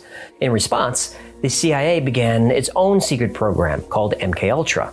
The goal was to find a mind control drug that could be weaponized against enemies. MK-Ultra, which operated in the 1950s and 60s, was created and run by a chemist named Sidney Gottlieb. Now, some experiments were covertly funded at universities and research centers, while others were conducted in American prisons and in detention centers in Japan, Germany, and the Philippines. And subjects endured psychological torture ranging from electric shock to very high doses of LSD. Gottlieb realized that mind control was a two-part process. First, you had to destroy the existing mind, then you had to find a way to insert a new mind into the void. Now, the CIA didn't get too far creating minds, but they did a hell of a job destroying them. The top-secret nature of MK-Ultra makes it impossible to measure the human cost of the experiments. Why is that? Oh, because the CIA destroyed the files. Yeah, that doesn't sound legal. It's not. That's your government, people. Enjoy! Now, we don't know how many people died during MK-Ultra, but we know some did. And many lives were permanently destroyed. And the US government has been experimenting on people against their will for as long as the government has existed. So it's not far of a stretch to think they would use video games for this purpose. Maybe they have. They have. Maybe they are. They are. What the United States government did was shameful, and I am sorry. Now, these stories are all true, but none of them are actually connected to a game called Polybius. No such game has ever been found. And if you find a game called Polybius, it's either fan-made or it's a hoax. Freeware developer Rogue Synapse is known for creating fictional arcade games like the one from The Last Starfighter. They created a game named Polybius in 2007, and their version attempts to recreate the gameplay described in the urban legend, including psychedelic visuals and subliminal messages. It's pretty creepy. It's kind of fun. I'll link it below. You can play. It's free. Yeah, no thanks. I'm good. Coward. Oh, speaking of The Last Starfighter, that's a movie from the 80s where an intergalactic space force uses a video game to recruit star pilots. This probably leaked into the Polybius legend. Allegedly, players were disappearing, and it was said they were either abducted by the government or were actually recruited by the government. I've seen them come and I've seen them go, but you're the best, my boy. Light years ahead of the competition. So the name Polybius was probably chosen specifically to troll people who were into conspiracies. What? Polybius was a Greek philosopher born in 200 BC in Megalopolis, and he's known for puzzles and cryptography. And you might have heard of the Polybius Square, which is a type of cipher named for him. Polybius also famously said you should never believe anything unless it could be verified with hard evidence and witnesses. Irony. So, yeah, I think whoever started this story was trolling us. Now, the urban legend of Polybius emerged in February of 2000 when a listing for the game showed up on coinop.org, a website that covers arcade games. Now, the entry for Polybius listed the game as having been copyrighted in 1981, but no copyright exists. And it talks about bizarre rumors and says the game's history is unknown. The person believed to have created the post and this entire legend is Kurt Kahler, the owner of CoinOp. After CoinOp created their listing for Polybius, Kahler tipped off GamePro magazine about it. Now, GamePro referenced Polybius in an article about secrets and lies in video games. And as to whether Polybius was a secret or a lie, GamePro said the story was inconclusive. That was a big deal. In the early 2000s, GamePro was one of the largest gaming magazines in the country, so this generated interest. A few months later, the story landed on Slashdot. And if you remember the internet in the early 2000s, a mention on Slashdot was a huge deal. A legend was born. Now, since then, Polybius has been all over the media, the subject of countless investigations. It's even been referenced in pop culture. Never saw this one before. When an unsolved mystery gets as much attention as this, there's going to be people claiming that they were involved. One notorious hoaxer is someone named Stephen Roach, who posted on CoinOp that he worked on the game. Did he? No. His story has been investigated and debunked, but it got him plenty of attention. And if Kurt Kahler invented the story to drum up traffic for his website, worked like a charm. Worked like a charm. So is the story of Polybius true? Well, the psychology behind addictive games and social media platforms like Facebook are certainly a form of mind control. The US government has a long history of experimenting on its citizens, so there's no doubt in my mind that the government is doing that right now. Now, people can become addicted to video games and have gotten sick and even died playing them. Government agents were using arcade games in secret operations. All of these things happened, and they all happened in Portland about the same time. So, no, I don't think the game ever existed. But the rest of the story? It's completely true. And that's why, as far as urban legends go, the story of Polybius is just about perfect. 3+15+00. How do you join a cult without knowing it? Well, here's how it happened to thousands of people in San Francisco just a few years ago. You're with a trusted friend, maybe on a hike or sitting in a bar or just hanging out. Then out of nowhere, your friend asks, "Can you keep a secret?" Well, of course, you reply that you can. Your friend then hands you a small black sleeve about the size of a credit card. On one side of the sleeve, embossed in gold, is a geometric pattern. On the other side, the words "absolute discretion." Inside is a security card printed with a website and a code. Later that night, you go to the site and enter the code, and the website responds with, "Congratulations, you've been invited to the Latitude." And what happens next changes you forever.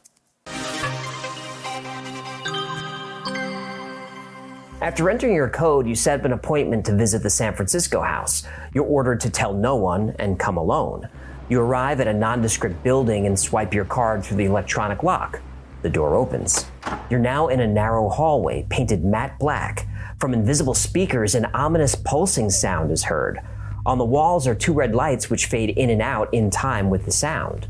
High above you in the room, like every room in the Latitude, is a camera.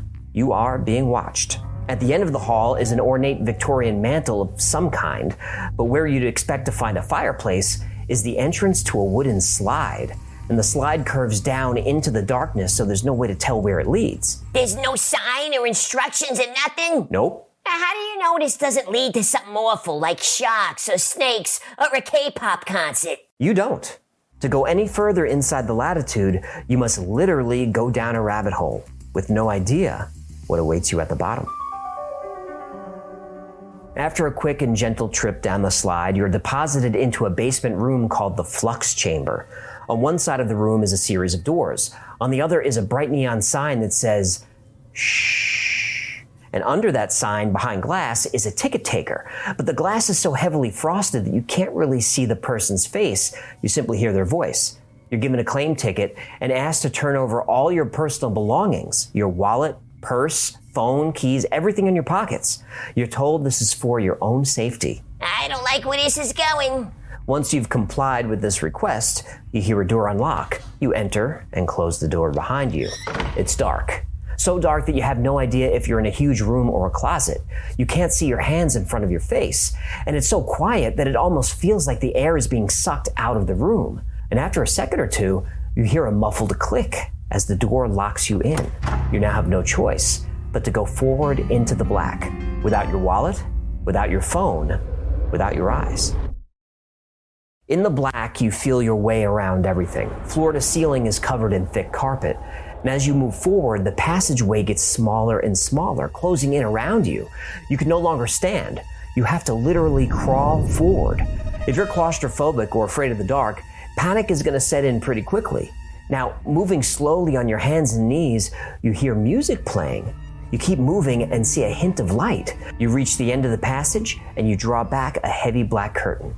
You're now in a small six-sided room lined with books, all of which say the Latitude, and all the pages are blank. A voice from somewhere tells you to place a book on a podium and open it. The lights go out, and suddenly the blank pages of the book you chose begin to show you a story. This is called The Fable. And the fable talks about an ancient society that walled itself off from the rest of the world. But 12 brave citizens dug a tunnel under the wall in order to bring their philosophy to other cultures. Now, after the fable is told, you see the words "absolute discretion," the lights come back on, and you're instructed by name to move on. So you enter another small door and continue crawling through the dark. Again, you crawl? Yeah? Who started this cult? A me, doctor? I don't see how And you crawl to another secret room, which has a stack of business cards that say, "Do you have knee and joint pain? Call Jeffrey Rosen, MD, Latitude Orthopedics." You like that, huh? The next room you find looks like an old office. There's a couch, coffee table, and a vintage phone. The phone has one button that blinks for your attention. You pick up the receiver. You have been selected out of many and were chosen for a reason. One of our members has great faith in you. In bright axiom, my friend. You exit the room, gather your belongings, walk back out to the street. Now, on the ground, embedded into the sidewalk itself, is the mysterious hex logo of the Latitude. Now, people walk by going about their day completely unaware of the absolute bizarre experiences going on inside. You yourself aren't quite sure what just happened. Then, your cell phone rings. The voice on the other end of the phone tells you you've been chosen for a special mission. Over the next few hours, a series of calls and texts directs you around the city on sort of an urban scavenger hunt. Now, at one point, you're told to go to a local bar, give the bartender your card, and say nothing. The bartender then slides you a heavy brass coin, and on the coin it says, absolute discretion. A few minutes later, you get a text sending you to another address, and when you arrive, you see the Hex logo stamped in the cement. This is the place. You get another text with a door code. You try it. It works. You see the Hex logo on the stairwell. You walk up the stairs following the clues that have now become familiar. And when you reach your designated floor, it's just a row of offices. But one of the doors has a key card lock, and the door is labeled Den Arcadia. So you try your card. It works. The room is covered in ornate psychedelic murals, and in the middle of the room are 5 vintage arcade games. So you put in your coin and start playing. Now, at first the game plays normally, but after a minute or so, it glitches out and you see a mysterious glowing figure. Who disturbs my coma? This is Quas, the gatekeeper of the Latitude. Now, Quas gives you a secret word. He then instructs you to go home to your glowing box and enter the signal. Back home, you enter the code on the Latitude website. You're then shown a video of Professor Walter Kinley. The latitude for us has a double meaning, as you can see. On the one hand, latitude means geographic breadth, width, a sense of leeway. The professor welcomes you to the Latitude Society as a compeer, and he then gets on a boat and sails away. You then choose a society's secret name called a moniker, and you now have access to all the perks of the Latitude Society. Like, what kind of perks? Well, you can go to their e-commerce store and buy Latitude merchandise like t-shirts, keychains, and other swag. Ah, there it is. You can also attend secret gatherings called praxises. You can participate in other events, which are called jaunts. But most importantly, you can now invite others to join the society. For about $30 each, you can purchase those mysterious Latitude security cards. And as long as you use absolute discretion, you can buy as many cards as you like. This is a pretty complicated way to sell merch. It is. And this is one of the reasons for the downfall of the Latitude, at least this version of it. To learn what went wrong and what happened to the Latitude Society, we have to pull back the curtain. And that leads us to the Latitude's founder and chief visionary. His name is Jeff Hull. You know, like for some people, heaven and hell is reality. Jeff Hull is a Silicon Valley tycoon / artist. He worked for his father's financial firm and made a bundle when they sold the business for $500 million. Hull went on to create a company called Nonchalance, which specializes in real-world immersive storytelling. Things like escape rooms or murder mysteries is this type of entertainment. And Nonchalance uses the urban landscape as a canvas on which to paint these interactive narratives. Another well-known Nonchalance experience was called the Jejune Institute, and its format was similar to the Latitude, but maybe a little more sinister. Jejune needs its own video, but if you're interested in things like this, I'll link you to a documentary in the description. The TV show Dispatches from Elsewhere, starring Jason Segel, is based on the Jejune Institute. So check that out if you want to learn more about how these immersive experiences work. So what was the intention of the Latitude Society? Was it a game? Yes. Was it a business? Yes. But was it a cult?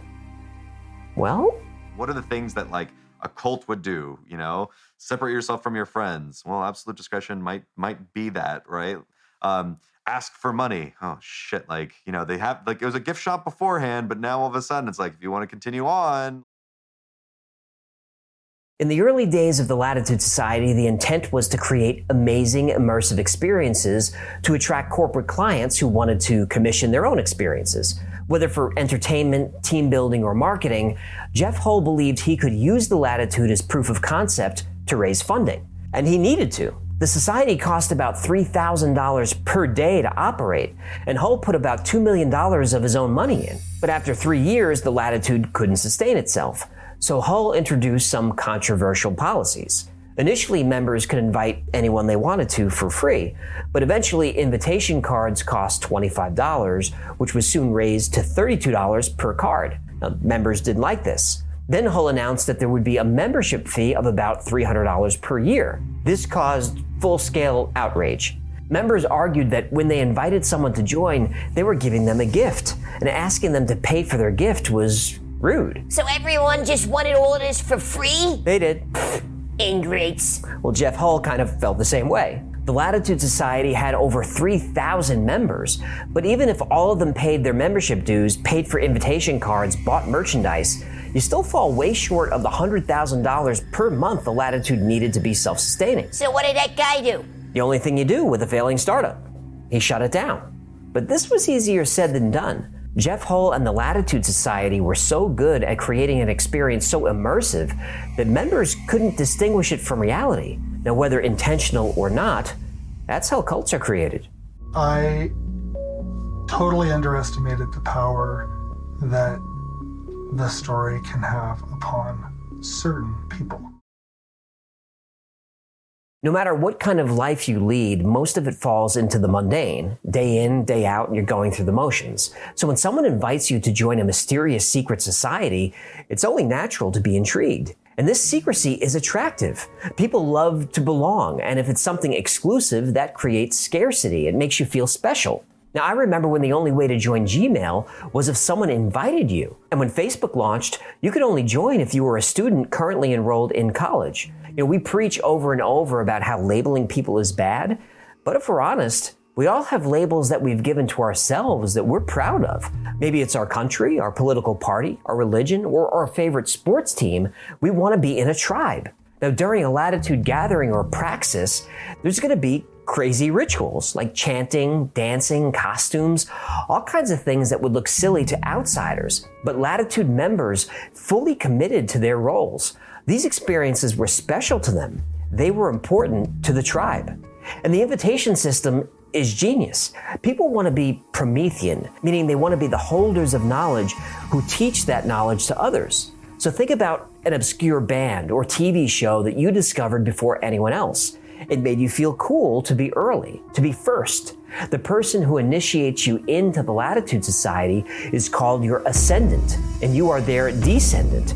Tribes have hierarchies, and people like rising in the ranks. The more people you bring into the society, the more descendants you have. The higher you rise in the tribe. Genius. There's a specific model of identifying cults developed by Stephen Hassan, and it's called the BITE model of control, B-I-T-E. That's behavior, information, thought, and emotion. So let's see how the Latitude shapes up. I was actually a little bit nervous that I was going to be kidnapped or that, you know, there was going to be some kind of crazy pagan ritual with some kind of sacrifice or something like that. I didn't really know what to expect. At the top of the behavioral control section of the BITE model is regulate an individual's physical reality. Latitude does this by design. Then there's isolation from non-members. Absolute discretion certainly covers this. Then there's controlling what clothes you wear. Now look at this shot of the Latitude's Elder Council. Notice everyone's wearing a Latitude sash, and on the sash are various pins and insignia showing your rank in the organization's hierarchy. Even Jeff Hull himself is wearing what looks to be a military uniform. Now this is similar to what the leader of Scientology wears. Did you just beat me? Had to. We had to call it the Tom Cruise thing. The Tom Cruise thing? That's Scientology. Hey, look, if you say the S word, they're gonna come after us with lawyers and video cameras. Good point. I in the BITE model is information control. Cults use deception. Latitude does this. Information is not freely available to outsiders. Spying is used. Cult-generated propaganda is created. Also, information is shared unproportionally. One ex-Latitude member complained that she had to give the society all kinds of personal information about herself, but when she asked how that information was going to be used and who had access to it, she was told she didn't need to know. Now, Latitude checks all of these boxes. T is thought control. Members are encouraged to take on a new identity. So, what's your moniker? Calico. Welcome, Shalico. Techniques are used to alter mental states. Members are required to take the cult's doctrine as truth. Meditating, chanting, praying, and rituals are used to instill a new map of reality. Checks all the boxes. All the boxes. E is emotional control. This includes making you feel like the cult can help you reach your full potential. Another thing cults do to manipulate emotion is shunning those that leave. In an excellent article in Vice, one former member talks about how after she left the society, her roommates stopped telling her where they were going, and they treated her as suspicious. The Latitude Society checks a lot of these boxes. Even active members posted anonymously on Reddit asking others, is this a cult? They were worried that they, like most cult members, joined by accident. That's pretty scary. Did the founder of the Latitude Society, Jeff Hull, set out to form a cult? Well, I don't think he did, but whether intentional or not, he seems to have an intuition for how to manipulate people. Now, fortunately, I don't think he tried to do any harm, nor did he try to enrich himself. He could have taken advantage of his members, but he didn't. So this leads to a deeper and potentially dangerous question. A religion is defined as a group of people adhering to a specific set of beliefs. A cult is defined as a group of people adhering to a specific set of beliefs. Yeah, that's the same definition. It is. But religion is widely accepted. Cults, not so much. Nobody can argue that religions have or had cruel practices, and many people who leave cults felt that while they were in them, their lives were better. So what's the difference between a cult and a religion? I don't have the answer. Do you?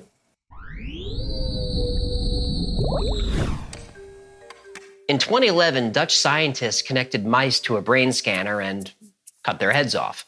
They discovered that mice remained conscious for up to 4 seconds after decapitation. Other studies show that small mammals remained aware for up to 29 seconds. Now, if this is also true for humans, it would provide enough time for a pretty gruesome experience and might also explain some pretty grisly stories from history. So does a human head remain conscious after being separated from its body? It sure does. Let's find out why.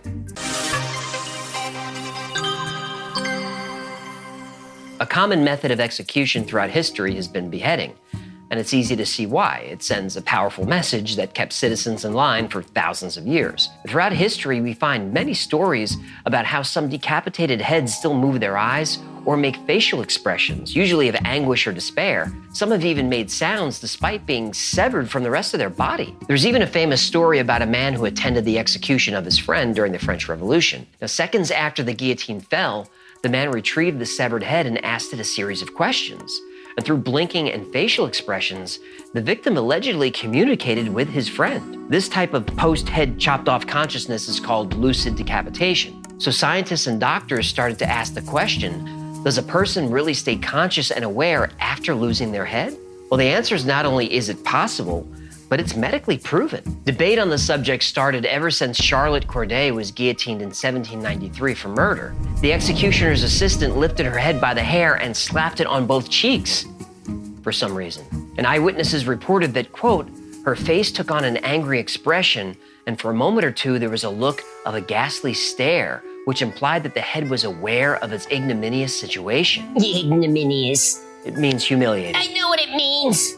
Anyway, French doctors argue that witnesses were confusing nervous spasms with voluntary motion, and very little research was conducted on the subject until 1905, when a French doctor named Bourreau was allowed to make an investigation of a severed head.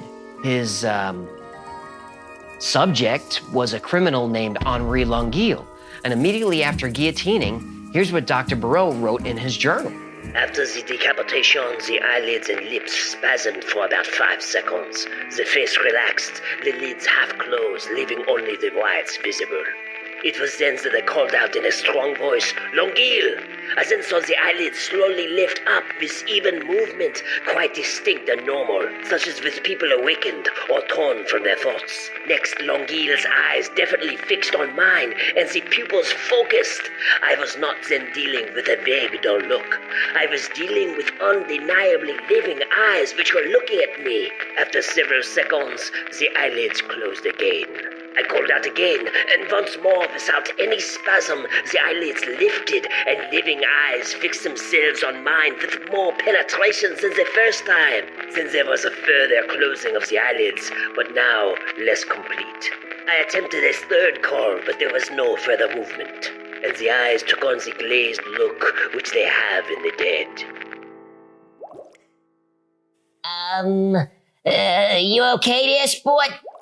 Hello? Oh boy, not again. Listen, sorry folks, the human gets a little squeamish. We'll be back after these messages. By the mid-20th century, the government of France wasn't so sure beheading was as painless as its supporters claimed. In the 1950s, a study by doctors Pierre de Livre and Fournier concluded that death by guillotine is not instantaneous. The report said every vital element survives decapitation. The last man to be guillotined in France was Tunisian-born killer Hamida Danjoubi in 1977. Danjoubi became the last person in Western Europe to be executed by the state before France officially abolished capital punishment in 1981. Now, French authorities had already banned public executions after the beheading of Eugene Weidmann in 1939. This event was secretly filmed by a member of the crowd in Versailles. And once the horrible film made the rounds, the government preferred to do its killing in private. However, there is one decapitated head which still sort of lives on at the University of Lisbon's Facility of Medicine. Diogo Alves was Portugal's first serial killer and one of the last people to be executed in the country in 1841. His severed head was actually cut off and studied by scientists following his hanging, and is now preserved in a glass jar in the medical school. They had this head for 150 years? Yep. Why keep it? Sometimes it's just really hard to throw things away. Okay, so chopping off your head doesn't result in immediate death, but just how long do you actually survive? Some doctors have said a human head could survive up to 15 minutes, but it's probably just a few seconds. When the brain runs out of oxygen, this is called anoxia, and all motor functions stop. Though the headless body lives on for about another minute until the heart stops pumping. But if we look at some other animals, some of them can survive for longer than you think. Cockroaches can live for weeks without their head. And if the wound is able to seal itself off, well, it just keeps on going. Headlessly, a decapitated snake's head can still bite you and release venom without its body. Headless frogs still jump, snapping turtles still snap for hours, just the heads. But the craziest headless animal has got to be the chicken, specifically Miracle Mike. No, the movie with the male strippers. No, that's Magic Mike. Yeah, I don't think you're right about that. I am. Miracle Mike was a chicken who belonged to a farmer in Colorado named Lloyd Olson. And Lloyd was planning on having a little chicken dinner. But after chopping off Miracle Mike's head, he kept walking around. The farmer kept walking around? No, Miracle Mike, the chicken. What? Yup. He was able to balance himself, run around, and was still trying to peck for food. So Lloyd decided to keep him as a pet. Oh no, this isn't real. Oh, it is. Lloyd fed Miracle Mike a mixture of milk and water with an eyedropper to keep him alive, and even dropped small grains of corn down Mike's neck hole. Gross! Just get a puppy for crying out loud. This is crazy. What's even crazier is Miracle Mike lived for 18 more months without his head. He went on tour, made public appearances. He was even on the cover of Time Life magazine. That's a terrible way to become famous. Miracle Mike was considered to be very healthy. The only reason he died was because one of those corn kernels got stuck in his neck hole. Right. Maybe there's a lesson in there somewhere. Probably. But I don't know what it is. 3+15+00. After 6 long years of fighting, the Allies finally defeated the German war machine in 1945. In July of that year, the leaders of the Allies, Roosevelt, Churchill, and Stalin, met at the Potsdam Conference to decide what would become of Germany and how to divide the spoils of war. Now, publicly, the Allied leaders were friendly and respectful, but privately, it was a different story. When the cameras were off, there was anger, mistrust, and hours of arguing. Stalin felt that Churchill was weak and deceitful, and Roosevelt threw a fit when he heard Stalin's demands for war reparations. Even though the Soviet Union and the United States were allies, they weren't friends. The Potsdam Conference marked the end of the last war, but it was the beginning of a new one.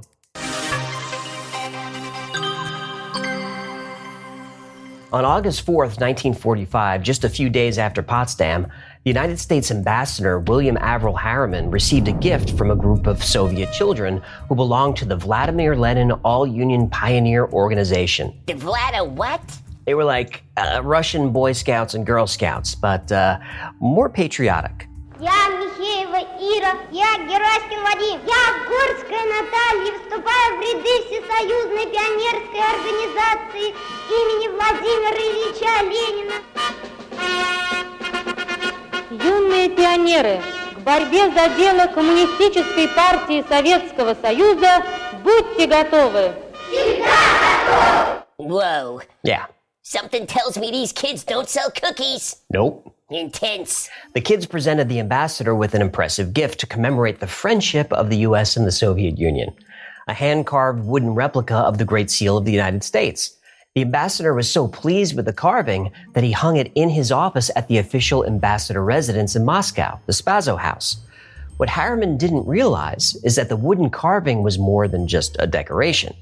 Now hanging on the wall, just behind the ambassador's desk, was a state-of-the-art, high-frequency listening device that was completely undetectable. Ambassador Harriman held private meetings with military, diplomatic, and intelligence officials there. He had top-secret conversations with generals, the Secretary of State, and the President. And the Russians? They could hear every word. Oh boy. How long before they found this bug? 7 years. Oh, for crying out loud. Yep. The intelligence community called the device the Thing. You gotta be f***ing kidding. And the Thing was on the office wall of 5 different ambassadors over 7 years. How did they finally find it? Well, by accident, actually. And that's what makes the Thing so interesting and so effective. This was an electronic listening device that didn't require electricity. Diplomats serving at the American embassy in Moscow were very concerned about Soviet spying. All staff, from the cooks to the cleaners, were background checked.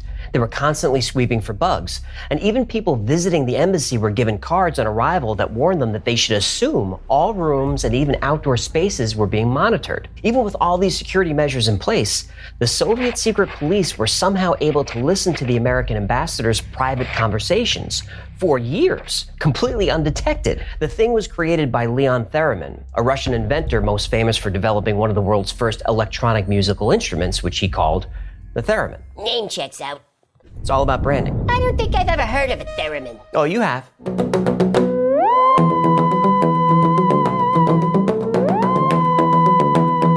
Yeah, okay, I know that one. Bring back David Tennant! Sorry, I get emotional about Doctor Who. I understand. In the 1920s, Theremin was touring the world showing off his invention. He even performed with the New York Philharmonic and at Carnegie Hall. Now, eventually, he set up a lab in New York and developed one of the first metal detectors for Alcatraz prison. He also created an electronic burglar alarm and was the first person to demonstrate interlaced video. Now, this was advanced stuff for the 1920s. Theremin was churning out inventions, working with Thomas Edison, and really making a name for himself. But in 1938, he suddenly disappeared. When Leon Theremin suddenly and mysteriously disappeared from New York in 1938, it was reported that he was executed.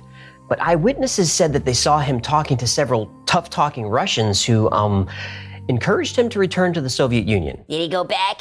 Well, the other option was a firing squad. He went back. He did. In Russia, Theremin was put in a Siberian gulag and given a choice. He could work a gold mine, breaking big rocks into smaller ones, or he could work at a Sharashka, which is a secret lab for detained scientists and engineers. He chose the lab? He did. At the secret lab, Theremin was tasked with developing new surveillance technology to bug the U.S. Embassy and the Spaso House. His first success was an infrared microphone called a boron eavesdropping device, which inspired the modern laser microphone. And it worked by emitting a low-power IR beam to detect vibrations on glass windows.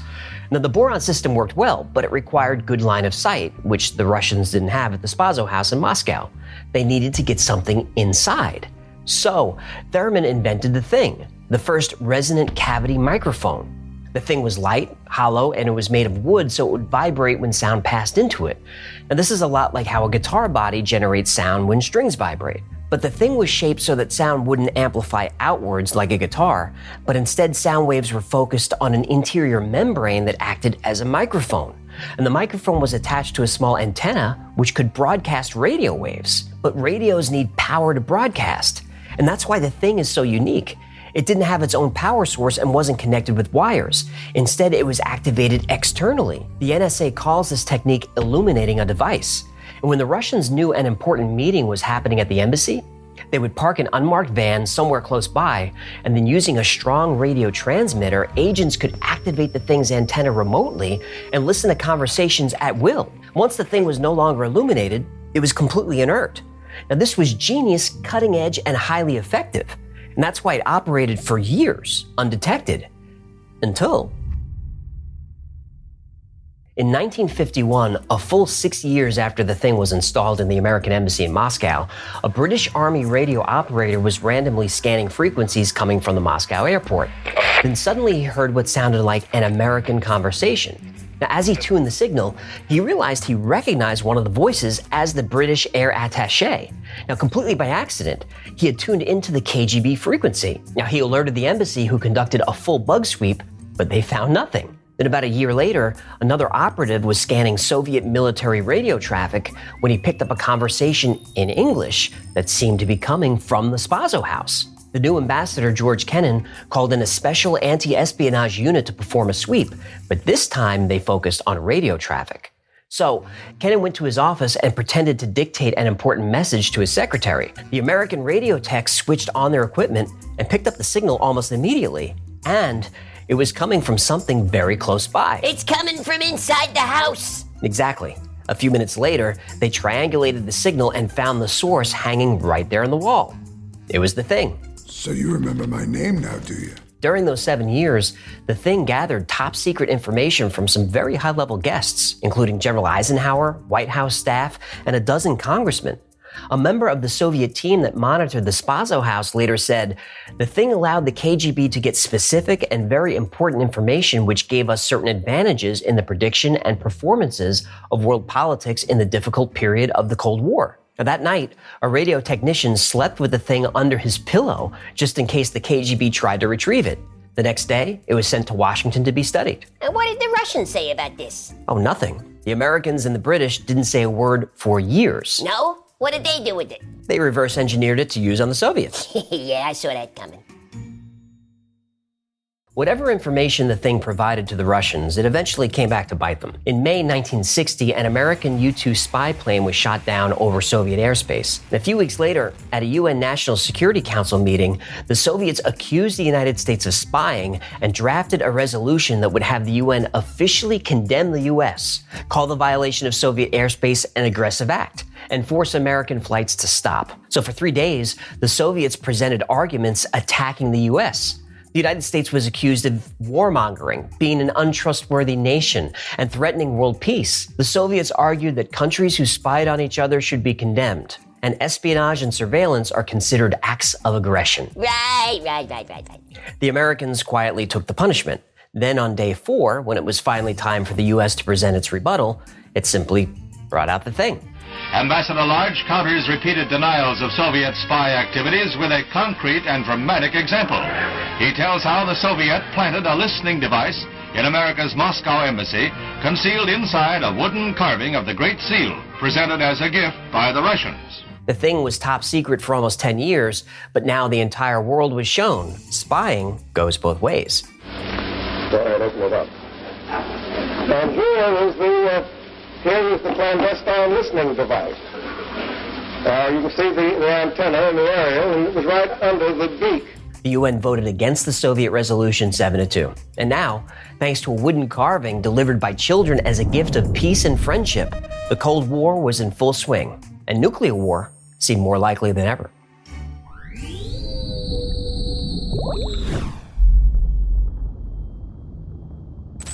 When the helicopter rescue team arrived at the Dyatlov Pass in February 1959, the 9 missing hikers had been dead for weeks.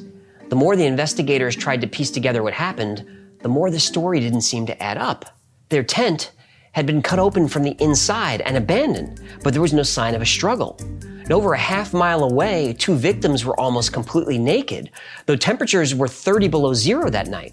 Other bodies were found even farther away. 2 had fractured skulls. 2 more had major chest injuries. 1 was missing his eyes, and another was missing her tongue. And reports show that 2 of the hikers had been exposed to unusually high amounts of radiation. Soviet investigators listed the cause of death as a compelling natural force and closed the case a few weeks later. The Dyatlov Pass incident has been a mystery for over 60 years, and theories include a military cover-up, a KGB operation gone wrong, a Bigfoot attack, and of course, aliens. Now, one researcher believes he knows what happened that night. Others are not so sure. Let's find out why.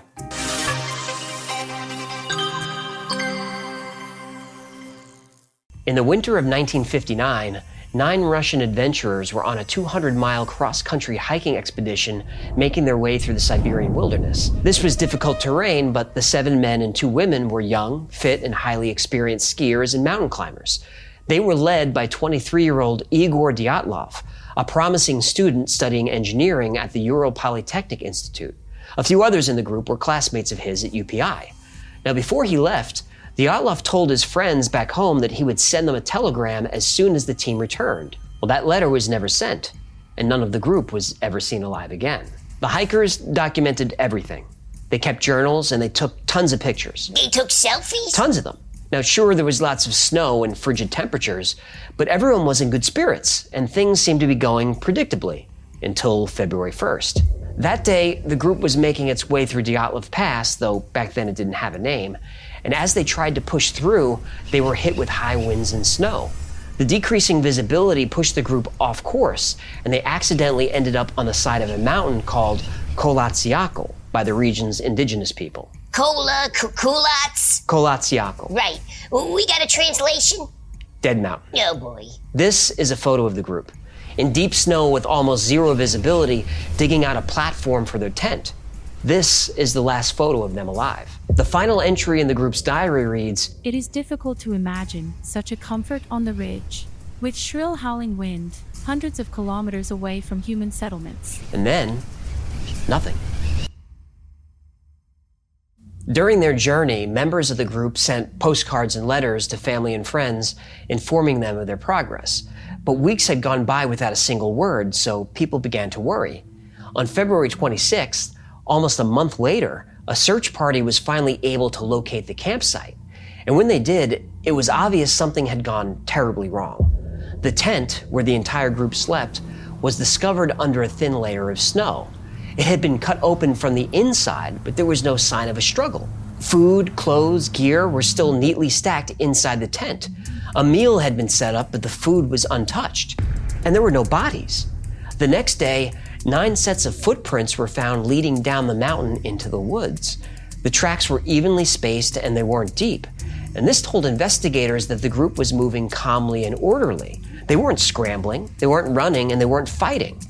But the tracks were odd. They weren't made with boots. The tracks were made by people wearing socks or barefoot in sub-zero temperatures. Searchers then came across a cedar tree where they found the remains of a campfire. And near the fire, buried in the snow, were the first 2 victims of Dyatlov Pass, Doroshenko and Krivanashenko. They were almost naked, wearing only underwear, though temperatures were 30 degrees below zero that night. Krivanashenko had blackened fingers and 3rd-degree burns on his shins and feet, and for some reason, in his mouth was a chunk of flesh that he had bitten off his right hand.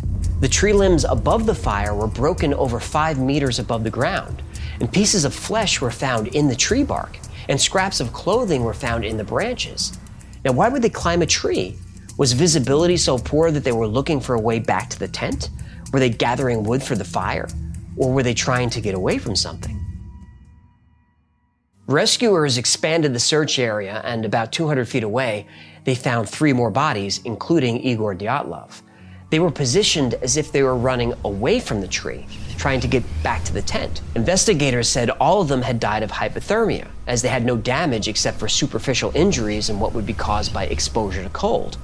But this doesn't explain why Doroshenko, who was found under the tree, had skin that was brownish purple, or why he had gray foam and gray liquid coming out of his mouth. It didn't explain the burns, the flayed limbs, or why someone would bite off a chunk of their own hand.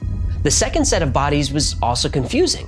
One of them had multiple skull fractures consistent with falling and tumbling over and over again, but there were no bloody rocks or stumps or any evidence anywhere that a fall had occurred. The only explanation at this point that despite being highly experienced at outdoor winter survival, they had suddenly fled into the dark and the cold without adequate preparation, and were frantically trying to make do before succumbing to the elements. That's only 5. What?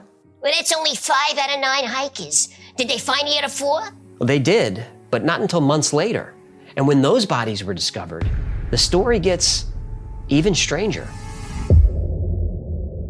4 bodies were still missing for months, but in May, when the snow began to melt, a local hunter found a makeshift snow den in the woods about 250 feet from the cedar tree. A deep hole was cut in the snow, and the floor was made of branches. Pieces of clothing were found scattered around the den. Black sweatpants with the right leg cut off, the left half of a woman's sweater. Another search team arrived and they uncovered the 4 remaining victims, lying together in at least 10 feet of snow. Autopsy reports say that these people died not of exposure, but of massive injuries. And at this point, criminal investigators were brought in to determine if there was foul play. 3 of the bodies had severe injuries: crushed body cavities, broken ribs, and internal hemorrhaging. One had a skull fracture so severe that foul play was eliminated because no human could generate the kind of force to create this level of damage. Instead, the injuries were consistent with being in a car crash or near the explosion of a bomb. But no soft tissue damage was found and no external injuries. A careful inventory of clothing recovered showed that some of the victims were wearing clothes taken or cut off the bodies of the others that died before them. Avalanche? Well, that's what they originally thought, but an avalanche would have flattened the whole campsite. But if you look at the photos of the tent the searchers found, you can see that the skis and ski poles are still upright. There was no damage to the tree line, and there was no debris. And people who die of avalanches usually asphyxiate, but post-mortem analysis shows no sign of this. They either died from injuries or died of cold, but either way, when they died, they were still breathing. The locals say that Dyatlov Pass doesn't get avalanches.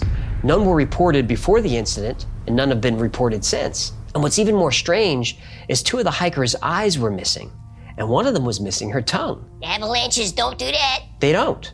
And maybe the strangest detail of all, 2 of the hikers' clothing had significant levels of radiation. They were radioactive? Yep. Now, despite all of this strange evidence, the case went nowhere due to what was called an absence of a guilty party. The investigation was closed a few weeks later. The final conclusion was that the cause of death was an unknown compelling force which the hikers were unable to overcome. And that was it? That was it. But the victims' families weren't satisfied, so they started demanding answers from the Soviet government. How did the Soviets respond? Well, all files, journals, and photographs were classified. The area was made off limits, and all evidence collected was destroyed. Of course. But there's no shortage of theories about what happened. Ooh, can we? We can. Theories about what happened at the Dyatlov Pass. There are some good ones. I'll cover a few, but I'll link to the full list in the description. The first theory is... Aliens? Be patient. Sorry. Go ahead. Remember that a lot of the hikers were students at the Ural Polytechnic Institute or connected with UPI in some way? Well, UPI was constantly turning out recruits for nuclear research and the Soviet military. Ooh, I like where this is going. First theory, the KGB connection. Alexei Radikin wrote a book called Dyatlov Pass, where he claimed that 3 of the hikers were KGB agents on a mission to uncover a secret cell of CIA operatives. During the Cold War, a favorite Soviet tactic was to plant radioactive material in places it didn't belong, just to set the Americans on fruitless searches. Now, Radikin says that 2 or 3 of the hikers were hired by the KGB to deliver radioactive tainted clothing to CIA agents. And the oldest member of the group, at age 37, Semyon Zolotaryov, joined the group at the last minute. Sus. He was a combat veteran with years of military service who eventually went to work for the NKVD, or the Soviet secret police. And before transferring to the physics department at UPI, he worked in Moscow at a top-secret scientific facility known as P.O. Box 3394. And Yuri Krivonischenko worked at P.O. Box 404/10, where a massive nuclear accident occurred in 1957. Alexei Radikin is convinced that this group was not gathered by accident. The histories of at least 3 of the hikers show a lot of KGB connection. The true objective of their mission, unknown to the other members, was to deliver radioactive samples to a group of agents of the CIA and take pictures of the spies. At the beginning of the journey, all the hikers had cameras and journals. We saw them. But when Kolevatov's body was discovered, his journal and camera were missing, and he was one of the suspected spies. Now, theory number 2. Like, who's this guy? In 2014, the Discovery Channel released a documentary called Russian Yeti, The Killer Lives, and they used the Dyatlov incident to make their case that the hikers had disturbed the natural habitat of a Yeti, and they used this photo as evidence. Now, the doc went on to say that the Yeti was the reason the bodies were missing eyes and a tongue. Now, this photo has been authenticated. It's absolutely real, but it doesn't look much like a Bigfoot to me, and that documentary was, well, it was garbage. So, next theory. Aliens? Ball lightning. Close enough. This theory says that the reason for the tent being cut from the inside was not to escape, but to set up a camera on a makeshift tripod. Dyatlov himself had experimented with telescopes and was interested in spaceflight and astronomy. The local Mansi people had reported seeing glowing golden orbs in the sky that same night, and another hiking group camping 50 kilometers away also reported orange floating orbs in the exact same place at the exact same time. There are even recovered photos from one of the cameras that shows some type of lights in the sky. Lev Ivanov, the lead investigator of the incident, said, "I suspected at the time and am almost sure now that these bright flying spheres had a direct connection to the group's death." He also reported that the treetops in the area were burned above a certain height. In 1990, after Ivanov retired, he published an article claiming that the Soviet government forced him to abandon this theory, and they removed everything from the report that mentioned UFOs, orbs, or anything unusual. He insisted the deaths were due to heat rays or balls of fire associated with orbs. Yes! Another scientific theory is that a rare weather event generated infrasound that caused the hikers to suddenly become disoriented and anxious. Donnie Eicher, who spent 5 years researching the incident and actually visited the site, believes that a wind phenomenon called a Kármán vortex street could have produced a terrifying, powerful sound, which is proven to induce irrational fear in humans. We have a video about this on the channel. I'll link below. Nice plug. Now, if hit with infrasound, the group might have fled the tent and fallen victim to the cold before they realized what was happening. Now, those are just a few of the theories that have been circulating for years. Some say a weapons test went wrong. Others say the military killed the group and staged the scene. Carbon monoxide poisoning is another theory, or a bad mushroom trip, though toxicology reports discount those theories. If you believe the reports. If you believe the reports. Nobody has been able to come up with a definitive answer. That is, until this year. 2 scientists think they've solved the mystery of Dyatlov Pass, and they use the movie Frozen to prove their theory. Did you just say they use Frozen? Yeah, The Disney movie? that's right. Let it go, let it go. Do. That one? Yeah, that one. No, this I gotta hear. Though the avalanche theory has been mostly dismissed, a new theory has been proposed that the hikers were hit by a very specific and rare kind of avalanche. Johann Gohm, a scientist who studies snow phenomena, was watching the movie Frozen when— Let it go, let it go. I'm a fish and I like water, let it go. You done? I love that movie. Gohm noticed that Disney had created very realistic snow movement, so he worked with studio animators to develop a model that shows how the group could have been hit by what's called a delayed slab avalanche. And this kind of avalanche occurs when you affect the warm, wet snow at the bottom of a slope. This causes the entire face of snow to eventually move at once. Now think about when you have 2 books stacked on top of each other. You could tilt them and they'll stick together until you reach a certain angle. The top book slides. Now, an avalanche only requires a 20-degree slope to trigger it. Now, the Dyatlov camp was built at 23 degrees. Gohm believes that when they cut into the snow to build their tent, it started a countdown. They initiated a chain reaction of micro disturbances that took a few hours to propagate. Now, trapped under the slab, the group might have panicked and cut their way out. The injuries sustained by some of the group would have been consistent with another slab hitting them at full force. Yeah, but what about all the, the weird stuff? Well, Gomes says, we say that this is possible that such a slab avalanche would have injured them the way they were injured. Everything that happened after the avalanche is out of the scope of our paper. Convenient. Though it wasn't snowing that night, the hikers did have journal entries about howling winds. These were most likely katabatic winds. And katabatic winds fall down a slope and quickly gain speed due to gravity. And the winds are hurricane force, and they were absolutely detected by local weather stations that night. So the hikers cut their camp into the snow, which disturbed the slab. Then katabatic winds started blowing snow on top of the slab above the tent. And over the course of hours, the weight of the snow above camp reached critical mass, causing the entire slab to fall. Now, using the Disney snow animation, it was shown that just a small avalanche, maybe 5 by 5 meters, would have been enough to cover the camp, but not enough snow that the rescue team would have noticed, especially since they didn't arrive on scene for 26 more days. So, given this new information, can we piece together what happened to Dyatlov and his friends that night? I think we can. KGB, UFOs, orbs of light, these are fun theories, but I think this is what happened. The slab avalanche hits, covering them in a few feet of snow. The 9 campers cut their way out of the tent. Yeah, but What? why leave all this stuff in the tent and then go out in the cold in their skivvies? Well, it was discovered that they had a second stash of supplies in the forest. So they escape the avalanche, knowing they have backup supplies. They retreat to the trees and start a fire.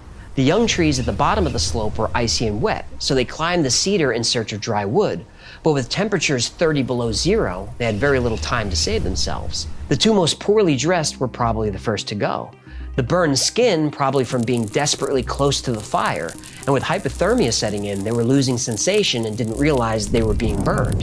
Krivenashenko, losing feeling and probably becoming delirious, bites his hand to test for sensation, and he dies within an hour. 7 survivors cut the clothes away from their friends and dress themselves in whatever they can scavenge from the bodies. 3 of the group, including Dyatlov, try to make it back to the tent, but the steep incline and loose snow make it a difficult task. They soon freeze to death in the struggle uphill. The remaining 4 decide to build a snow shelter for the night. They find deep snow in a ravine a couple of 100 feet away. But their bad luck continues, and they pick a spot near a fast-running stream that never freezes. The stream cuts away the snow above their shelter, causing the roof to collapse. They're thrown onto the rocky stream bed and buried under 10 or 15 feet of snow. Now, in general, snow weighs about 20 pounds per cubic foot, a little over a pound per inch of depth. A section of snow that's 20 feet by 20 feet with a depth of 10 feet, that weighs between 85,000 and 100,000 pounds. That's 50 tons falling on you. So it's like being crushed under a tank. So your injuries would be severe. The missing eyes and tongue probably caused by scavenging animals or just by 3 months of decomposition near running water. What about the radiation? Right. The lanterns they used, which were found at the site, contained small amounts of thorium, which is radioactive. And remember, at least 2 of the hikers worked at a nuclear facility and helped with cleanup after an accident that was almost as bad as Chernobyl. So, in retrospect, the 9 campers made only one mistake: the placement of the tent. Everything else was by the book. They conducted an orderly evacuation to safer ground. They took shelter in the woods, started a fire, and dug out a snow cave. The textbook wrong decision in an avalanche is to stay put. Unfortunately, that wrong decision might have saved their lives.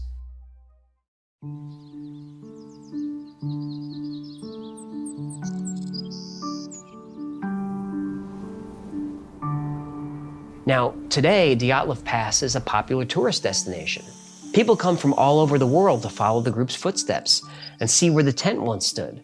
People say prayers at the stream and leave flowers under the cedar tree where its broken branches are still visible. And just before the team embarked on their adventure, Krivenashenko wrote a poem addressing the entire group.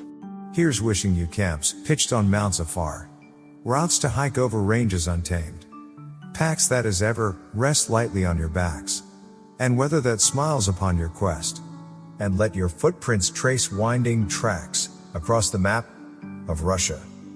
It's been over 60 years since Dyatlov and 8 of his courageous friends died on Dead Mountain.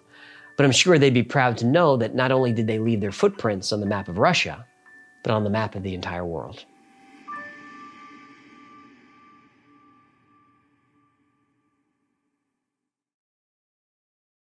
Thank you so much for hanging out with us today. My name is AJ, that's Hacklefish. How's it hanging? Really? How's it hanging? Long and loose and full of juice. Well, that's disturbing. This has been a Y-Files compilation episode. I hope you were able to learn some new stuff, but if you didn't, I still appreciate you checking in. This is our last week off. We're back next week with a video about the Anunnaki. Yeah, Anunnaki. A few plugs. Remember, the Y-Files is also a podcast. Twice a week, I post deep dives into the stories we cover on the channel and the episodes that wouldn't be allowed on the channel. It's called the Y-Files Operation Podcast, and it's available everywhere you get your podcasts. And if you want to make a few new friends, check out the Y-Files Discord. There are thousands of people on there 24/7, and they're into the same weird stuff that we are. It's a great community, it's a lot of fun, and it's free to join. And if you want to know what's going on with the Y-Files, check out our production calendar. It's at theyfiles.com/cal. There we post our episode schedule, upcoming podcasts, live streams, pretty much everything. Special thanks to our patrons who make this channel possible. Every episode of the Y-Files is dedicated to our Patreon members, especially the compilations. I know you folks are paying monthly and you're not getting new content, so I'm glad that you're sticking with me. Couldn't do this without you. Now, if you'd like to support the channel, consider becoming a member on Patreon. For as little as $3 a month, you get access to perks like videos early with no commercials, you get access to merch only available to members, plus you get 2 private live streams every week just for you. Another great way to support the channel is grab something from the Y-File store. Grab yourself a Hecklefish t-shirt or a fistable coffee mug that you can fill with a delicious beverage, or a hoodie with my face on it, or a shirt with my face on it, or a mouse pad with my face on it, or a mug with my face on it, or my face with my face on it, or one of these squeezy Hecklefish tucking fish toy dolls. Those are the plugs. We're back next week with a brand new episode about the Anunnaki. Until next time, be safe, be kind, and know that you are appreciated. Next week.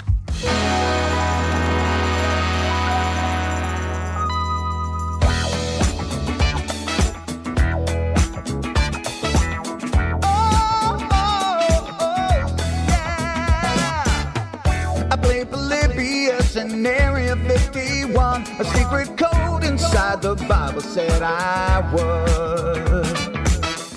I love my UFOs and paranormal fun, as well as music, so I'm singing it like I should. But then another conspiracy theory becomes the truth, my friends, and it never ends. No, it never ends.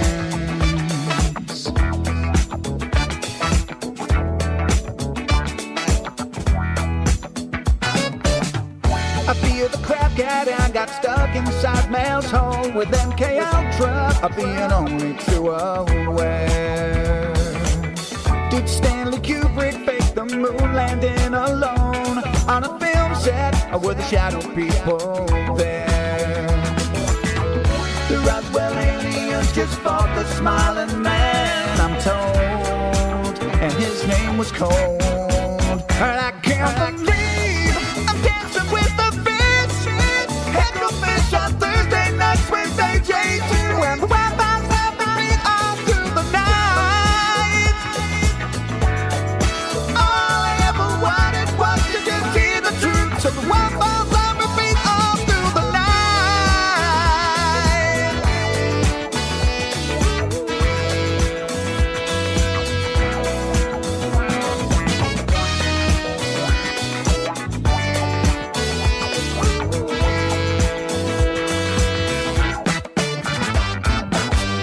The Mothman sightings and the solar storm still come to Agatha, the secret city underground. Mysterious number stations, planet Earth 02, Project Stargate, and what the Dark Watchers found. We're in a simulation, don't you worry though. The Black Knight satellite, it told me so. I can't believe